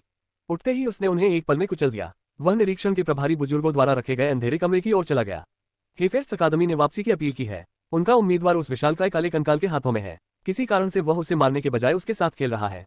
वह 1 मिनट से अधिक नहीं चलेगा और यही मैं तुम्हें दे रहा हूँ। 1 मिनट में उसे वहां से निकल जाना चाहिए। अगर नहीं तो मैं आप सभी से हेफेस्ट अकादमी उनके प्रतिभाशाली व्यक्ति की कीमत चुकाने के लिए भारी भरकम मुआवजा मांगूंगा। वह उनके उत्तर की प्रतीक्षा किए बिना ही चले गए। ओलाफ अपनी सीट पर वापस चला गया, अपनी पीठ सीधी करके बैठा और बुजुर्गों को संबोधित किया। हमने जो आपातकालीन बैकडोर तैयार किया है उसमें समस्या है। हम नहीं जानते कि हम आपके प्रतिभागियों को वापस ला पाएंगे या नहीं, भले ही आप प्रतियोगिता से हट जाएं। हम ये भी नहीं जानते कि अगले कुछ दिनों में पॉकेट आयाम में क्या होगा। यदि हम आपके साथ ऐसा करने में असमर्थ रहे तो आप जो भी परिणाम मुझ पर थोपेंगे मैं उसका सामना करने जा रहा हूँ। अपने छात्रों को वापस लाओ। इसलिए मैं आपसे अनुरोध करता हूँ कि आप लापरवाही से काम न करें। बस इतना ही। उसने बस इतना ही कहा। ओलाफ ने अपने आसपास के लोगों पर एक व्यापक नजर डाली और वे सभी वहीं खड़े थे या बैठे थे। चुप्पी। उन्होंने कोई आपत्ति नहीं जताई, उन्होंने कोई नखरे नहीं दिखाए। वे बस उसे शांति से देखते रहे। हालांकि पॉकेट आयाम के अंदर क्या हो रहा है इसका लाइव फुटेज देखते हुए उनके दिमाग में लाखों विचार आए। जैसे जैसे समय बीतता गया और भी जीव काले कंकाल बनते चले गए। जब संख्या 10 तक पहुंची तो बुजुर्गों को अचानक कुछ और एहसास हुआ। उनमें से एक भाग गया। वह घबराकर बाहर आया और ओलाफ की ओर उड़ गया।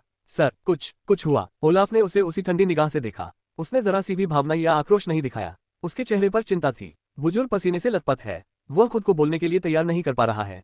डर उसे खाए जा रहा है। हालांकि वह जानता था कि उसे अब बोलना ही होगा। वापसी की व्यवस्था पूरी तरह विफल हो गई है। अब उम्मीदवार अपने टोकन का उपयोग करके भी अपना नाम वापस नहीं ले सकते।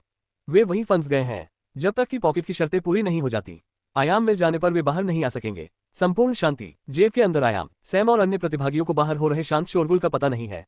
हालांकि वे अंदर के खतरे से अवगत हैं। जब बुजुर्ग बुरी खबर सुना रहे हैं, सैम वर्तमान में अपने द्वारा लगाए गए एक संरचना स्तंभ पर मंडरा रहा है। कौवा वर्तमान में खंभे पर बैठकर आराम कर रहा है। सैम द्वारा बनाया गया उच्चतम स्तर का एक छिपाव गठन उन्हें बाकी पॉकेट आयाम से अलग कर रहा है। उनका स्थान उस दृश्य से बहुत दूर नहीं है जो वर्तमान में बुजुर्गों और अन्य दर्शकों का ध्यान केंद्रित है। विशालकाय काला कंकाल जो आमतौर पर एक ही वार से प्रतिद्वंद्वी को मार देता था, वर्तमान में प्रतिभागियों में से एक के साथ चंचल तरीके से खेल रहा है।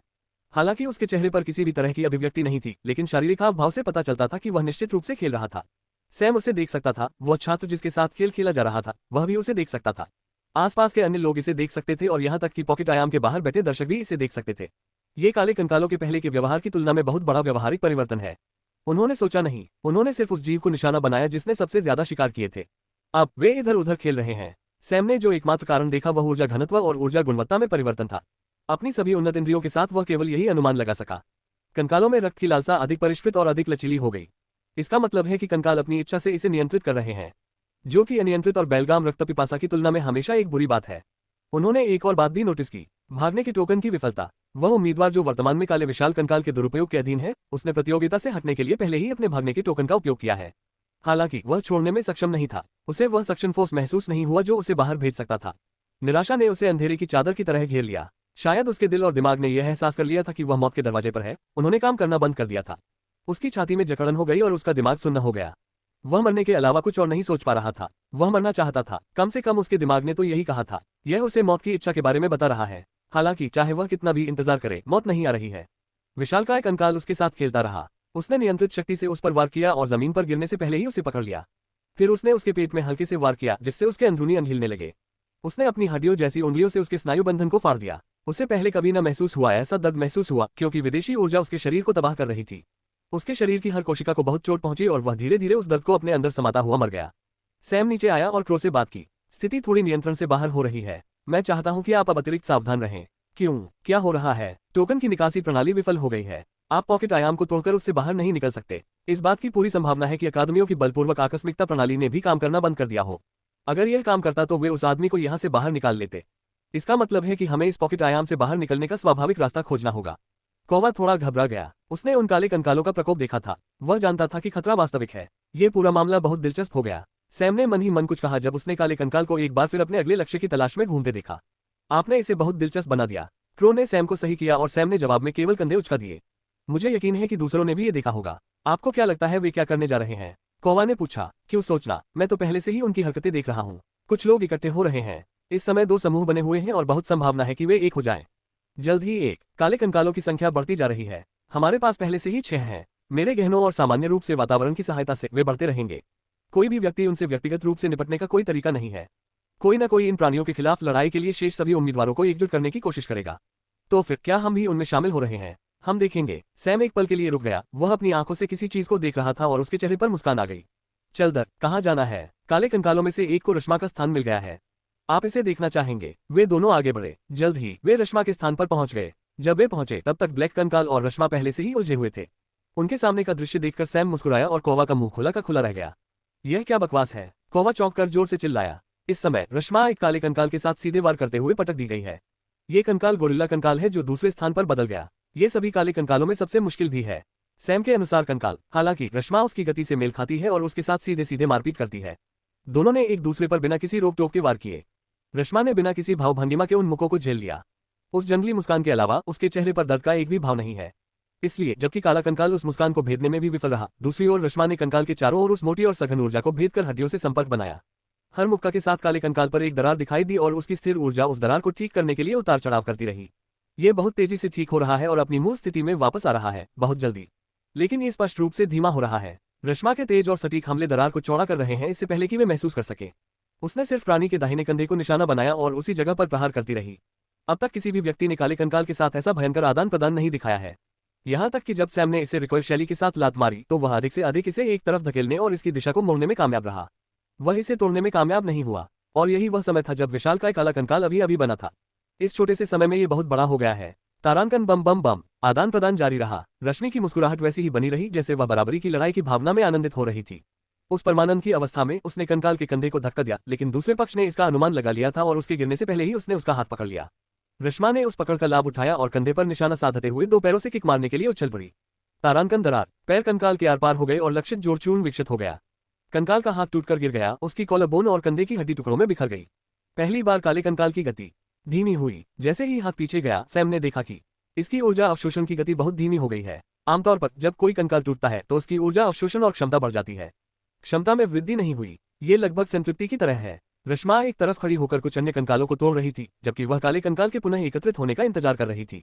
जब काला कंकाल अंततः अपने मूल आकार में आया तो सैम ने उसमें कुछ अलग देखा। ऊर्जा दृष्टि। कंकाल के चारों ओर जो ऊर्जा प्रचंड तीव्रता के साथ शुरू हुई थी वह अंततः शांत हो गई है।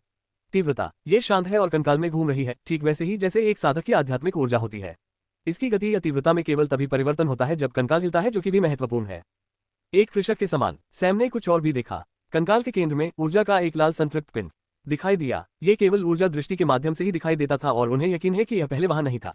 रश्मा, इसे फिर से तोड़ो, सैम ने जोर से कहा। रश्मा ने उसकी तरफ मुड़कर भी नहीं देखा, लेकिन सिर हिला दिया। उसकी आभा बहुत उग्र थी, बहुत भयंकर।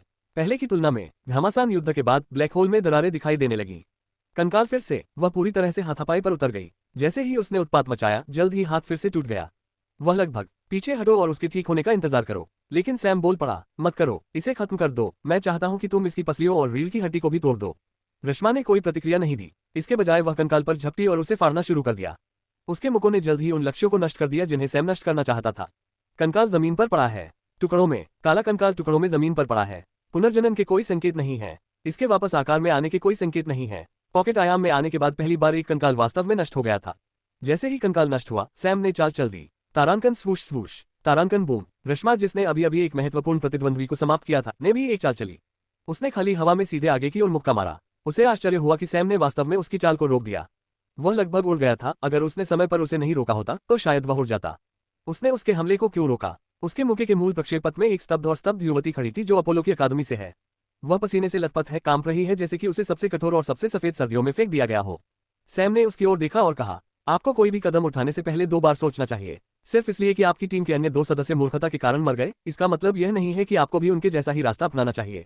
महिला अपनी हैरानी से बाहर आए और दांत पीसने लगी। उसकी आभा इस तरह भड़की मानो वह सैम पर हमला करना चाहती थी, लेकिन सैम ने बस अपनी जीभ चिटकाई और कहा, परेशान मत हो, तुम्हें पता है कि इसका अंत अच्छा नहीं होगा। मुझ पर हमला करने के लिए तुम्हें अपनी सारी ताकत लगानी पड़ेगी। मुझे तुम्हें मारने के लिए बस एक तरफ हटना होगा। ग्रेथेन नाम की महिला ने अपने गुस्से पर काबू पाया क्योंकि उसकी नजर रश्मा से मिली। रश्मा के हाव भाव को देखते हुए ये स्पष्ट है कि अगर सैम ने उसे ऐसा करने के लिए कहा तो वह उसे मार डालेगी। अब जब तुम शांत हो गए हो तो क्या तुम अपने अचानक उठाए गए कदम के बारे में कुछ बताना चाहोगे? मुझे लगा कि तुम अपने नए बॉस के लिए जासूसी कर रहे हो, इसलिए मैंने कुछ नहीं कहा। लेकिन उस पर कदम उठाना, खासकर ये देखने के बाद कि उसने कुछ मिनट पहले उस कंकाल के साथ क्या किया, ये तो बिल्कुल बेवकूफी है। ग्रेथेन ने सैम को नजरअंदाज कर दिया और रश्मा की ओर देखा। मुझे आपसे बात करनी है। मुझे नहीं पता कि आप इस समय पॉकेट आयाम की स्थिति को समझते हैं या नहीं, लेकिन अगर आप यहाँ से सुरक्षित निकलना चाहते हैं तो हमें साथ मिलकर काम करना होगा। रश्मा ने बिना उत्तर दिए उसकी ओर देखा। सैम ने कंधे उचकाए और हाथ हिलाया। कंकाल की हड्डियां उसकी ओर और उसके भंडार में उड़ने लगी। ग्रेथेन ने अपना हाथ बढ़ाया और उनमें से एक को पकड़ लिया। हालांकि वह उसे संभाल कर नहीं रख पाए। सैम की ताकत अभी भी उसे खींच रही है। बेहतर होगा कि आप इसे जाने दें, सैम ने शांति से कहा। महिला ने एक बार फिर उसे अनदेखा करते हुए कहा, यह आप ही हैं जिन्होंने इस कंकाल को नष्ट कर दिया, और इस परजीवी को देखिए जो पहले से ही लूट का दावा कर रहा है। आप जानते हैं कि वह किस तरह का व्यक्ति है। वह एक अवसरवादी के अलावा कुछ नहीं है जिसने अकादमिक क्षेत्र के खिलाफ काम करने के लिए आपके साथ सांठगांठ की। ऐसी स्थिति में आपको उससे अपनी रक्षा करनी होगी। तो कृपया हम निजी तौर पर बात करें। सैम ने आह भरी और रश्मा की ओर मुड़ा। क्या आप उनसे बात करना चाहते हैं या उनके साथ काम करना चाहते हैं? वह वर्तमान में ओलंपियन क्षेत्र, नॉस क्षेत्र और कुछ अन्य छोटी अकादमियों के छात्रों के साथ काम कर रही हैं। क्या आप वहां जाना चाहते हैं? सैम का प्रश्न सीधा था और अब रश्मा ने उत्तर दिया, आप क्या करना चाहते हैं? सैम मुस्कुराया और ग्रेथेन की ओर मुड़ा। आपने उसे सुना, वह गैम्बलर अकादमी टीम का हिस्सा है और मैं गैम्बलर अकादमी के छात्रों की ओर से बात करूंगी। हमारे स्टार फाइटर को आप जैसे बाहरी लोगों से बात करने का बोझ उठाने की कोई जरूरत नहीं है। और इससे पहले कि हम बात करें, बेहतर होगा कि तुम उस हड्डी को छोड़ दो, नहीं तो मैं एक हड्डी से ज्यादा ले लूंगा। ग्रेथेन उसे छोड़ने को तैयार नहीं थी और उसने सैम की ओर थोड़ा जिद्दीपन से देखा। अगले ही पल उसे अचानक कंधे पर दर्द का एहसास हुआ। उसने देखा कि वहां एक बहुत ही पतला सा घाव हो गया है और उसमें से खून की हल्की धार टपक रही है। उसने घबराकर सांस रोकी और हड्डी को छोड़ दिया, लेकिन तब तक वह छोटा सा चीरा एक बड़े चीरे में बदल गया जिससे उसके अंदर की हड्डी बाहर आ गई। लानत है, वह जोर से गाली देने लगी और अपने हाथ का इलाज करने लगी। ऐसा करते समय वह कुछ नहीं बोली और गहरी सोच में डूब गई। कुछ हिचकिचाहट के बाद आखिरकार उसने बात की, मुझे यकीन है आप स्थिति को समझ गए होंगे। काले कंकाल बहुत शक्तिशाली हैं। रश्मा सहित केवल 3 लोग उन कंकालों पर निशान छोड़ने में कामयाब रहे। हालांकि काले कंकालों की गिनती बढ़ रही है और आपने उन्हें और भी अधिक विकसित करने में मदद करने के लिए जो मूर्खतापूर्ण काम किया, स्थिति नियंत्रण से बाहर है। हम एस्केप टोकन का उपयोग नहीं कर सकते, हमें मिलकर काम करना होगा। वर्तमान में लोकी अकादमी की ड्रिक टीम का नेतृत्व कर रहे हैं, वह हमें सबसे मजबूत हैं। कार्तिकेय अकादमी के हरि के नेतृत्व में एक और टीम भी है। हमारी टीम के सदस्यों ने उनके पास एक दूत भी भेजा है और हमें यकीन है कि हम भी साथ मिलकर काम करेंगे। टीम भटके हुए लोगों को भी खोजने के लिए निकल पड़ी है। अब केवल रश्मा ही बची है और मैं उसे अपने साथ लाने के लिए यहाँ आई हूँ। केवल रश्मा? सैम ने मुस्कुराते हुए और भौहें चढ़ाते हुए पूछा। ग्रेथेन ने बिना कुछ कहे अपने होंठ सिकोड़ लिए। वह जानती थी कि सैम इतना समझदार है कि वह उसकी कही बातों के पीछे छिपे अर्थ को समझ सकता है। उसे खुद को और अधिक समझाने की जरूरत नहीं है। सैम क्रो और रश्मा की ओर मुड़ा और बोला, मैं अनुमान लगा रहा हूँ आपको मेरे निर्णय लेने में कोई हिचक नहीं है। दोनों ने अपना सिर हिलाया। सैम ने सिर हिलाया और ग्रेथेन से कहा, ठीक है, हम भी आपके साथ चलेंगे। मैं तुम्हें बताता हूँ, मैंने छिपने की जगहें बनाई हैं। मैंने आसपास कुछ निगरानी संरचनाएं भी बनाई हैं। हमें कंकालों से बचना होगा और इन छिपने की संरचनाओं में रुकते हुए आगे बढ़ना होगा। सैम ने अपनी आंखें घुमाई और कहा, कोई जरूरत नहीं है, बस ये ले लो। सैम ने उन तीनों को कुछ स्पेस टोकन दिए और उन्हें एक निश्चित क्रम में ब्रेक लेने को कहा। 3 टोकन के बाद वे तीनों एक विशाल तंबू जैसी संरचना के पास दिखाई दिए। फर्क सिर्फ इतना है कि यह काली मिट्टी से बना है। किसी ने इसके निर्माण के लिए पृथ्वी तत्व का उपयोग किया। अंदर अलग अलग अकादमियों से करीब 30 से ज्यादा लोग हैं। हालांकि वे पूरी टीम नहीं है, कुछ लोग बाहर जाकर दूसरे लोगों की तलाश कर रहे हैं। सैम के हिसाब से 100 से कुछ ज्यादा लोग बचे हैं। 200 लोग प्रतियोगिता से बाहर हो चुके हैं, लेकिन उनमें से ज्यादातर मर चुके हैं। भूतों ने जो जांच की उसके अनुसार हरि के नेतृत्व वाली टीम में सिर्फ 25 से 30 लोग हैं। टीम ड्रिक के नेतृत्व में 50 लोग हैं, शेष आवारा हैं। फिलहाल दोनों टीमें उनकी भर्ती कर रही हैं। जब गैम्बलर अकादमी से तीनों यहाँ आए तो उन्हें आश्चर्य भरी निगाहों का एहसास हुआ। किसी को उम्मीद नहीं थी कि वे तीनों यहाँ होंगे, और ओलंपियन अकादमी के उम्मीदवारों में से एक ने अपने विचार खुलकर कहे, ग्रेथेन, तुम तीनों को क्यों लेकर आए हो? तुम्हारा मिशन तो सिर्फ एक व्यक्ति रश्मा को लाना है। क्यों, क्या आप वह अतिरिक्त सामान यहाँ लाए हैं? ग्रेटेन ने दांत पीस लिए लेकिन कोई जवाब नहीं दिया। उसे इस बात की बिल्कुल भी परवाह नहीं थी कि वे क्या सोचते हैं। और सैम की ओर मुड़ा। तुम तीनों यहीं रुको, मैं ड्रिक को यहाँ लेकर आता हूँ। यह बाहरी क्षेत्र है, तुम्हें सिर्फ यहाँ तक ही जाने की अनुमति है। जब तक आप टीम में शामिल नहीं हो जाते तब तक यह आपके लिए अच्छा रहेगा। उसने उत्तर की प्रतीक्षा नहीं की। कौवा ने व्यंग्य करते हुए कहा, ऐसा लगता है कि इन लोगों ने यहाँ लंबे समय तक रहने की योजना बनाई थी। उन्होंने पदानुक्रम भी स्थापित कर लिया है। क्या आपको सचमुच लगता है कि हमें उनके साथ मिलकर काम करना चाहिए? उन्होंने अपनी आवाज नहीं छिपाई और जोर से बोले। इससे निश्चित रूप से कुछ तीखे और तिरस्कारपूर्ण टिप्पणियां सामने आईं। नजरें, सैम ने बस हंसते हुए कहा, हम देखेंगे जल्द ही। ड्रेक गहरी भौहें सिकोड़ते हुए कमरे से बाहर आया। उसने सैम की ओर देखा और कहा, हमें आपके साथ काम करने में कोई दिलचस्पी नहीं है, हम केवल रश्मा से बात करने में रुचि रखते हैं। उन्होंने कहा, सीधे मुद्दे पर आ गया। आप कोशिश कर सकते हैं, मुझे वास्तव में कोई आपत्ति नहीं है। सैम ने सीधे कहा और एक तरफ हट गया और उसे रश्मा से बात करने का इशारा किया। लेकिन रश्मा ने भौहें सिकोड़ते हुए कहा, उससे बात करो, नहीं तो हम चले जाएंगे। उसने बस इतना ही कहा। उसने ड्रिक की तरफ देखा तक नहीं। अब क्या तुम मुझसे बात करना चाहते हो? ड्रिक ने झिझकते हुए कहा, हम तुम पर भरोसा कैसे कर सकते हैं? अगर तुम मेरी जगह होते तो क्या तुम खुद पर भरोसा करते? सबसे पहले आपने जो क्या होगा अगर परिदृश्य का उल्लेख किया है, उसे अपने दिमाग से निकाल दीजिए और कभी मत सोचिए कि क्या होगा अगर। मैं फिर कभी आपकी स्थिति में नहीं आऊंगा, कभी नहीं। दूसरा, आपके पास क्या विकल्प है? मैं ईमानदार रहूंगा। फिलहाल मैं इन दोनों के साथ यहाँ आया हूँ सिर्फ इसलिए क्योंकि मैं उत्सुक हूँ। मैं यहाँ किसी मजबूरी की वजह से नहीं आया हूँ। अभी मेरे पास सबसे ज्यादा जानकारी है, मेरे पास पॉकेट आयाम में सबसे ज्यादा चीजें सेट हैं, मेरे पास सबसे ज्यादा ट्रिक्स का बैग है और अंत में मेरे साथ पॉकेट आयाम में सबसे मजबूत फाइटर है। एकमात्र ऐसा फाइटर जिसने अभी तक वास्तव में एक कंकाल और एक काले कंकाल को भी नहीं हराया है। अगर कुछ भी हो तो मुझे आपसे ये सवाल पूछना चाहिए कि हमें आपके साथ क्यों शामिल होना चाहिए? पूरा कमरा पूर्णतः शांत है। कोई भी नहीं बोला। ऐसा लगता है कि आप में से किसी के पास इसका उत्तर नहीं है। मुझे उम्मीद है कि नए लोगों के पास होगा। जैसे ही वह बोल रहा था, कुछ लोग अंदर चले आए। दूसरे समूह का नेता हरी ड्रिक की टीम के 2 अन्य सदस्यों के साथ आया। हरी के चेहरे पर मुस्कान थी और वह अंदर घुसा जैसे कि वह अपनी जगह का मालिक हो। यहाँ हमने खूब पार्टी की। वह सैम के पास गया और अपना हाथ बढ़ाया। हरी, आपसे मिलकर खुशी हुई। सैम ने हाथ हिलाकर जवाब दिया, आपसे मिलकर मुझे भी बहुत खुशी हुई। मैंने अफवाहों से सुना है कि आपकी टीम काफी अच्छी तरह से आगे बढ़ रही है। हाँ, ऐसा ही है। जब तक ड्रिक के गुर्गे नहीं आ गए, मैंने सुना कि वे मुझसे कुछ चर्चा करना चाहते थे, लेकिन मैंने तुम्हारे बारे में कुछ नहीं सुना। क्या तुम भी इसी काम के लिए यहाँ आए हो? नहीं, वास्तव में नहीं। मैं बिना बुलाए यहाँ आया था, अपने दोस्त की ओर से बातचीत करने। मुझे उम्मीद है कि उन्होंने आपको अधिक जानकारी दी होगी। हरी ने ड्रिक की तरफ देखा, जिसने अपने दांत पीस लिए और दबी हुई सांस में कोसने लगा। यह आखिरी चीज है जो वह चाहता था। वह पहले से ही सैम को यहाँ नहीं चाहता था और वह निश्चित रूप से नहीं चाहता था कि सैम और हरी इस तरह से घुल मिल जाएं। ऐसा लगता है कि यह बहुत संभव है कि सैम और हरी ड्रिक के साथ किसी भी सौदे पर चर्चा करने से पहले एक टीम बना ले।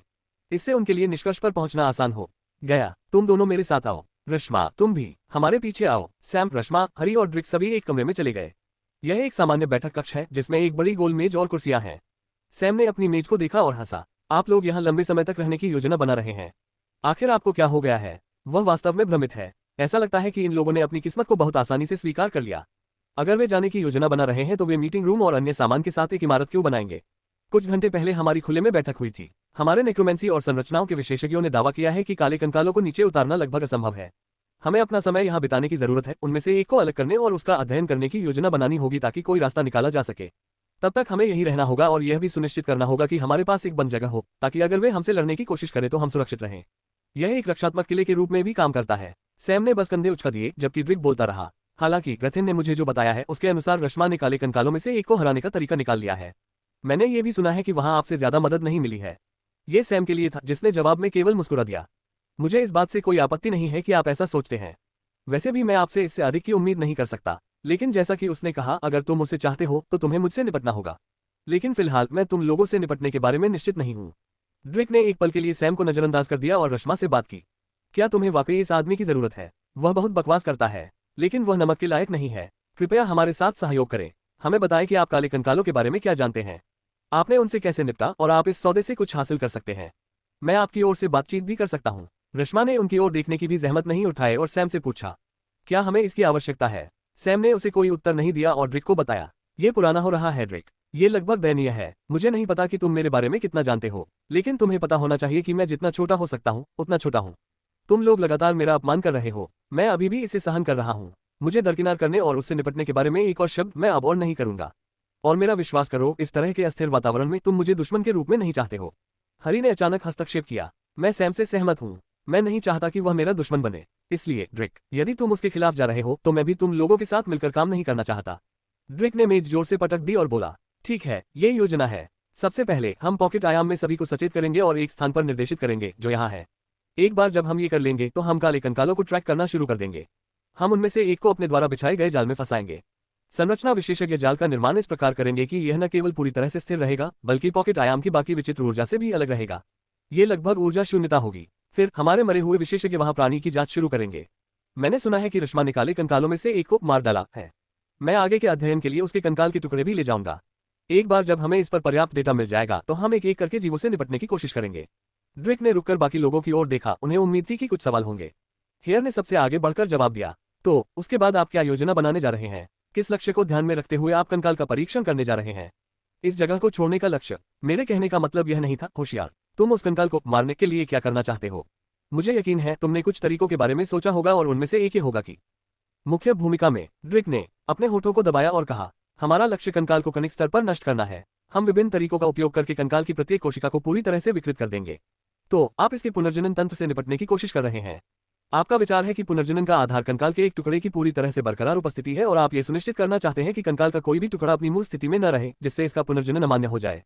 प्रक्रिया, ये बुरा विचार नहीं है, सैम ने सहजता से कहा। ड्रिक ने सिर हिलाया और कहा, हालांकि हम कुछ योजनाओं में बदलाव कर सकते हैं। रश्मा ने उनमें से एक को नष्ट कर दिया है। अगर हम जानकारी को मिला दें तो शायद हमें आगे बढ़ने के लिए बेहतर विचार मिल सके।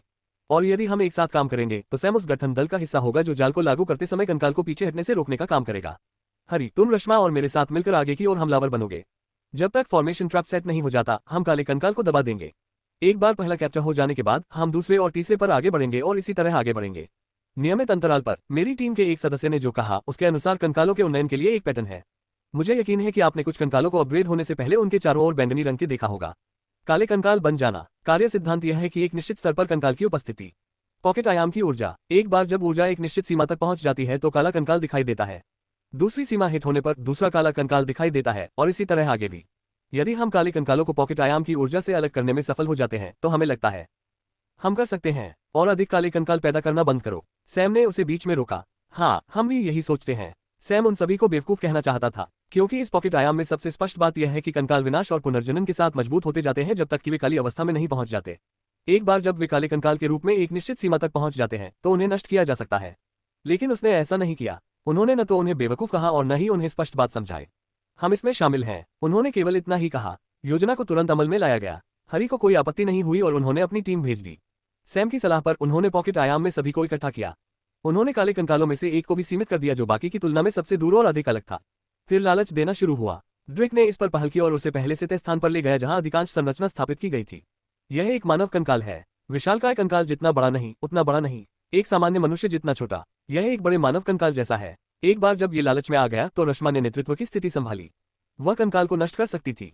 बिट्स, हालांकि उसे वापस पकड़ना होगा। वे नहीं चाहते कि कंकाल क्षतिग्रस्त हो। वे चाहते हैं कि वे सुरक्षित रहेंगे और उनके जाल में फंस जाएंगे। ड्रिक, रश्मा और हरी ने कंकाल को रोका। उन्होंने सावधानीपूर्वक उसके हमलों को रोका और उसकी हरकतों को दबा दिया। बेशक रश्मा ने ज्यादातर भारी काम किया। बाकी दो ने मूल रूप से सहायक की भूमिका निभाई। अन्य दो के लिए यह आसान हो गया क्योंकि रश्मा ही एकमात्र ऐसी थी जिस पर कंकाल ने ध्यान केंद्रित किया था।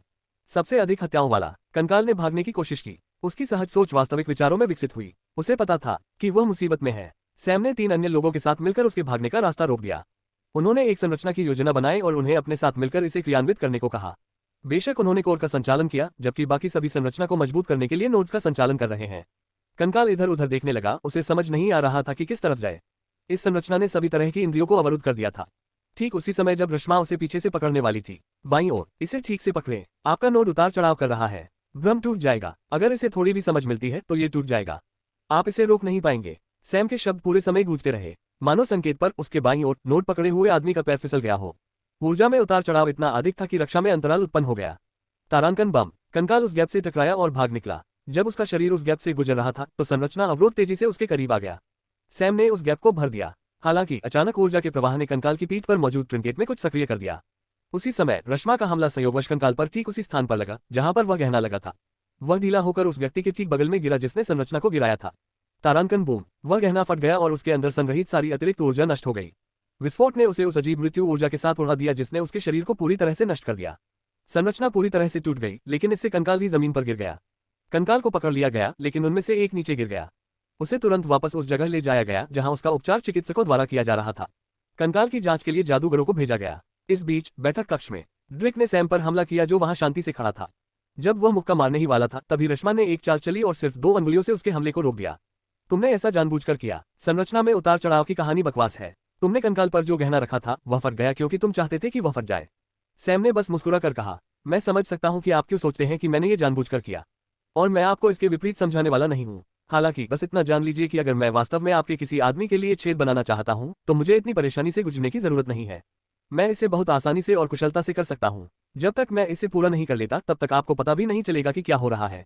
ड्रिक को समझ नहीं आया कि इस पर क्या कहे। आप इस गहने को कैसे समझाएंगे? सैम ने एक फेंका और कहा, खुद इसकी जांच करो, मानो या न मानो यह महज एक दुर्घटना थी। मुझे तुम पर विश्वास नहीं हो रहा। तुम अगले नंबर पर बैठे हो। सैम ने कंधे उचका दिए और कुर्सी पर बैठ गया। रश्मा ने उसे आश्चर्य से देखा और उसने बस उसे इशारा किया कि वह जाकर काम जारी रखे। ड्रिक ने टीम के पास जाकर उन्हें वह गहना दिया ताकि वे उसकी जांच कर सके। फिर उसने टीम से पूछा, क्या इसके लिए स्थिर संरचना का उपयोग करना वास्तव में संभव नहीं है? हम कंकाल को बंद करने के लिए रक्षात्मक संरचना का उपयोग क्यों नहीं कर सकते? हमें ऐसी संरचना की आवश्यकता क्यों है जिसे नियंत्रित करने के लिए हमारी वास्तविक भौतिक उपस्थिति की आवश्यकता हो? काले कंकाल बहुत शक्तिशाली हैं। उनकी ऊर्जा का स्तर दूसरे दर्जे से कहीं ज्यादा है। इस तरह की संरचना बनाने के लिए हमें धातु के खंभों जैसे उपकरणों की जरूरत होती है, जिनका इस्तेमाल सैम ने उस बड़ी संरचना को बनाने के लिए किया था। हालांकि ये खंभे छोटे क्षेत्र को घेरने के लिए अच्छे नहीं हैं। इसके अलावा हम नहीं जानते कि कंकाल कैसे चलेंगे। हमें अनुकूलन और सुधार करने की आवश्यकता है। बेशक मानदंडों को पूरा करने वाला एक गठन बनाना असंभव नहीं है, हालांकि हमें इसकी आवश्यकता है। कोई ऐसा व्यक्ति जो संरचनाओं का वास्तविक विशेषज्ञ हो, और तुम लोग नहीं हो। ड्रिक ने हताशा में पूछा। ड्रिक, हम फॉर्मेशन में अच्छे हैं, बल्कि बहुत बढ़िया, लेकिन आपको जो चाहिए वो अच्छा और बढ़िया नहीं है। आपको परफेक्ट चाहिए। असल में आपको परफेक्शन और परम गुरु से भी आगे जाने की जरूरत है, जो 100 प्रयासों में से 100 बार इसे पूरा कर सके। यह एक टीम मुकाबला प्रतियोगिता है, न कि गठन प्रतियोगिता। यहाँ केवल सैम ही वह हासिल करने में सक्षम है जो आप चाहते हैं। ड्रिक ने अपने होठों को दबाया और फिर से पूछा, पहले जो हुआ, क्या आपको लगता है कि यह एक दुर्घटना थी, या उसने ऐसा किया? ईमानदारी से कहूं तो ये दोनों में से कोई भी हो सकता है। वो दोनों ही काम करने में सक्षम है। वास्तव में वह पकड़े बिना भी ऐसा करने में सक्षम है। आपने उसकी बहुत अधिक प्रशंसा की है। यह अभी भी पर्याप्त नहीं है। मैं समझता हूं कि चूंकि आप अन्य सहायक व्यवसायों में विशेषज्ञ नहीं हैं, इसलिए आप इसकी गहराई को नहीं समझ पाएंगे। मेरी मौजूदा विशेषज्ञता तक पहुंचने के लिए आपको उस पेशे से जुड़ी हर चीज में बहुत अच्छा होना चाहिए। प्रतिभा, ऊर्जा नियंत्रण, कल्पना, गणना, सब कुछ। लेकिन सैम जितना अच्छा बनने के लिए आपको अलग तरह से तैयार होना होगा। फॉर्मेशन प्रतियोगिता में मैंने जो देखा उसके अनुसार उस लड़के का दिमाग मुझसे 100 गुना तेज काम करता है, और मैं अब भी यही मानता हूं कि यह कहना कम है। अगर मैं आप होते तो मैं इस बात पर हैरान होता कि उसने ऐसी गलती क्यों होने दी, बजाय इसके कि मैं नाराज होता। इसके बारे में और तय करें कि आप उसे बाहर निकालेंगे या उसका पूरा सहयोग लेंगे। उसे एक ही टीम में रखना और एक ही समय में दुश्मन होना, इतने सारे फॉर्मेशन के साथ काम करना, वह आपको चबा सकता है और आपके कंकाल को बाहर थूक सकता है और आप कुछ भी पता नहीं लगा पाएंगे। ड्रिक को इस समय ये समझ में नहीं आ रहा था कि वह क्या कहे या क्या सोचे। अगला जाल बिछाने के लिए कोई और उसके पास आया। इस बीच वापस छिपने की जगह पर सैम और क्रो कमरे में बैठे हैं। बाद वाले के पास बहुत सारे सवाल थे, लेकिन वह जानता था कि उन सभी को पूछना बेहतर नहीं है। बेशक उसकी जिज्ञासा अभी भी उस पर हावी थी और वह थोड़ा बड़बड़ाया। आपने ऐसा क्यों किया? क्योंकि वे मूर्ख हैं। मैंने किताब में सबसे पुरानी चाल चली और वे फिर भी उसमें फंस गए। उन्हें ऐसा करना चाहिए था। मुझे और रश्मा को तुरंत बाहर निकाल दिया है, लेकिन उसने ऐसा नहीं किया। मुझे लगता है वह जो कुछ भी पाने वाला है उसके लायक है, सिर्फ इसी वजह से। आप क्या योजना बना रहे हैं? कुछ ऐसा जो आपकी चिंता का विषय नहीं है। वह स्थानांतरण टोकन जो मैंने आपको शुरुआत में दिया था, वह जो तुम्हें हमारी पहली मुलाकात तक ले जाएगा, वह अभी भी तुम्हारे पास है। बेशक मैंने इसका इस्तेमाल नहीं किया। इसे रख लो। हो सकता है कि तुम जल्द ही इसका इस्तेमाल करना चाहो। कब? समय आने पर तुम्हें पता चल जाएगा। चिंता मत करो। अभी के लिए मेरा ख्याल रखना। ध्यान रखना कि कोई मुझे परेशान न करे। सैम ने कहा और फर्श पर बैठ गया। उसने अपनी आंखें बंद कर ली और ध्यान की अवस्था में चला गया। उसने पृथ्वी तत्व सम्मेलन को सक्रिय किया और वह जमीन में मिट्टी के समान रंग में दिखाई दिया। उनके चारों ओर कुछ लोग उसे देखने आए थे, हालांकि वे कभी भी क्रो से आगे नहीं बढ़ पाए। उन्होंने उसे एक नजर देखा, हालांकि उन्होंने बस यह मान लिया कि वह साधना कर रहा है। वे वास्तव में इसके खिलाफ कुछ नहीं कह सकते क्योंकि वे सभी साधक हैं। समय बीत गया। ये 24 घंटे की सीमा से कहीं अधिक है। ड्रिक, हरी और रश्मा ने लोगों के साथ मिलकर काले कंकालों को पकड़ लिया। हालांकि उन्हें निराशा हुई कि काले कंकालों की संख्या बढ़ती जा रही थी, और यहां तक कि कंकालों की संख्या भी उनके पकड़ने की गति से कहीं ज्यादा तेजी से बढ़ रही थी। स्थिति बेहद जटिल हो गई थी। ड्रिक को समझ नहीं आ रहा था कि क्या करे। उसने मोर्चा संभाला सक्रिय रूप से, और अब भले ही वे प्रगति कर रहे हैं, काम का आकार जारी रहा, हर गुजरते सेकंड के साथ बढ़ रहा है। अंततः कई घंटों के बाद वह वापस उस स्थान पर आया और उस दरवाजे पर दस्तक दी जहां सैम रहता था। मुझे उससे बात करनी है, उसने कौवे से पूछा। वह खेती कर रहा है। आपको इंतजार करना होगा। इंतजार करने का कोई समय नहीं है। स्थिति नियंत्रण से बाहर हो रही है। उसे अंदर आने दें। सैम ने अपनी आंखें खोली और आवाज लगाई। क्रो ने उसे अंदर आने दिया। ड्रिक ने सैम की तरफ देखा जो अभी भी फर्श पर पड़ा हुआ था। वह उठा नहीं और उसने नहीं देखा। अपनी साधना बंद करो। उसने बस अपनी आंखें खोली, बस इतना ही। बेशक उसने अपनी आंखें भी निष्क्रिय कर दी। सम्मेलन मोड। आप क्या चाहते हैं? मुझे आपकी मदद की जरूरत है। किस लिए? समाधान निकालने के लिए। काले कंकाल की संख्या बड़ी। मेरी गणना के अनुसार यह उस राशि से 3 गुना होनी चाहिए जो आपने पहले ही प्राप्त कर ली है और जल्द ही यह 4 गुना हो जाएगा। आप वास्तव में जितना मैंने सोचा था उससे कहीं अधिक कुशल हैं। आप ये कैसे जानते हैं? मैं इसका उत्तर नहीं दूंगा। आप मुझसे क्या चाहते हैं और इसकी क्या कीमत चुकाना चाहते हैं? इसके लिए बस उसी पर और सिर्फ उसी पर चर्चा करें। कीमत। ड्रिक और बाकी सदस्य सभी उलझन में हैं। क्या अब आप गंभीरता से बातचीत कर रहे हैं? ड्रिक ने दांत पीसते हुए पूछा। आपके अपने शब्दों में, मैं एक अवसरवादी हूँ। मुझे अपनी प्रतिष्ठा को बनाए रखना है। कुछ ही समय में सैम बाकी प्रतिभागियों के साथ पॉकेट आयाम में कमरे में पहुंच जाता है। सभी जीवित उम्मीदवार वहां मौजूद हैं। वह एक तरफ जेब में हाथ डाले खड़ा है, उसके दोनों तरफ रश्मा और क्रो है, जबकि बाकी उम्मीदवार उसके सामने खड़े हैं। उनके नेता ड्रिक और हरी हैं। यह उनकी बातचीत की शुरुआत है। तुम्हें शुरू से ही पता था कि ऐसा कुछ होगा, है ना?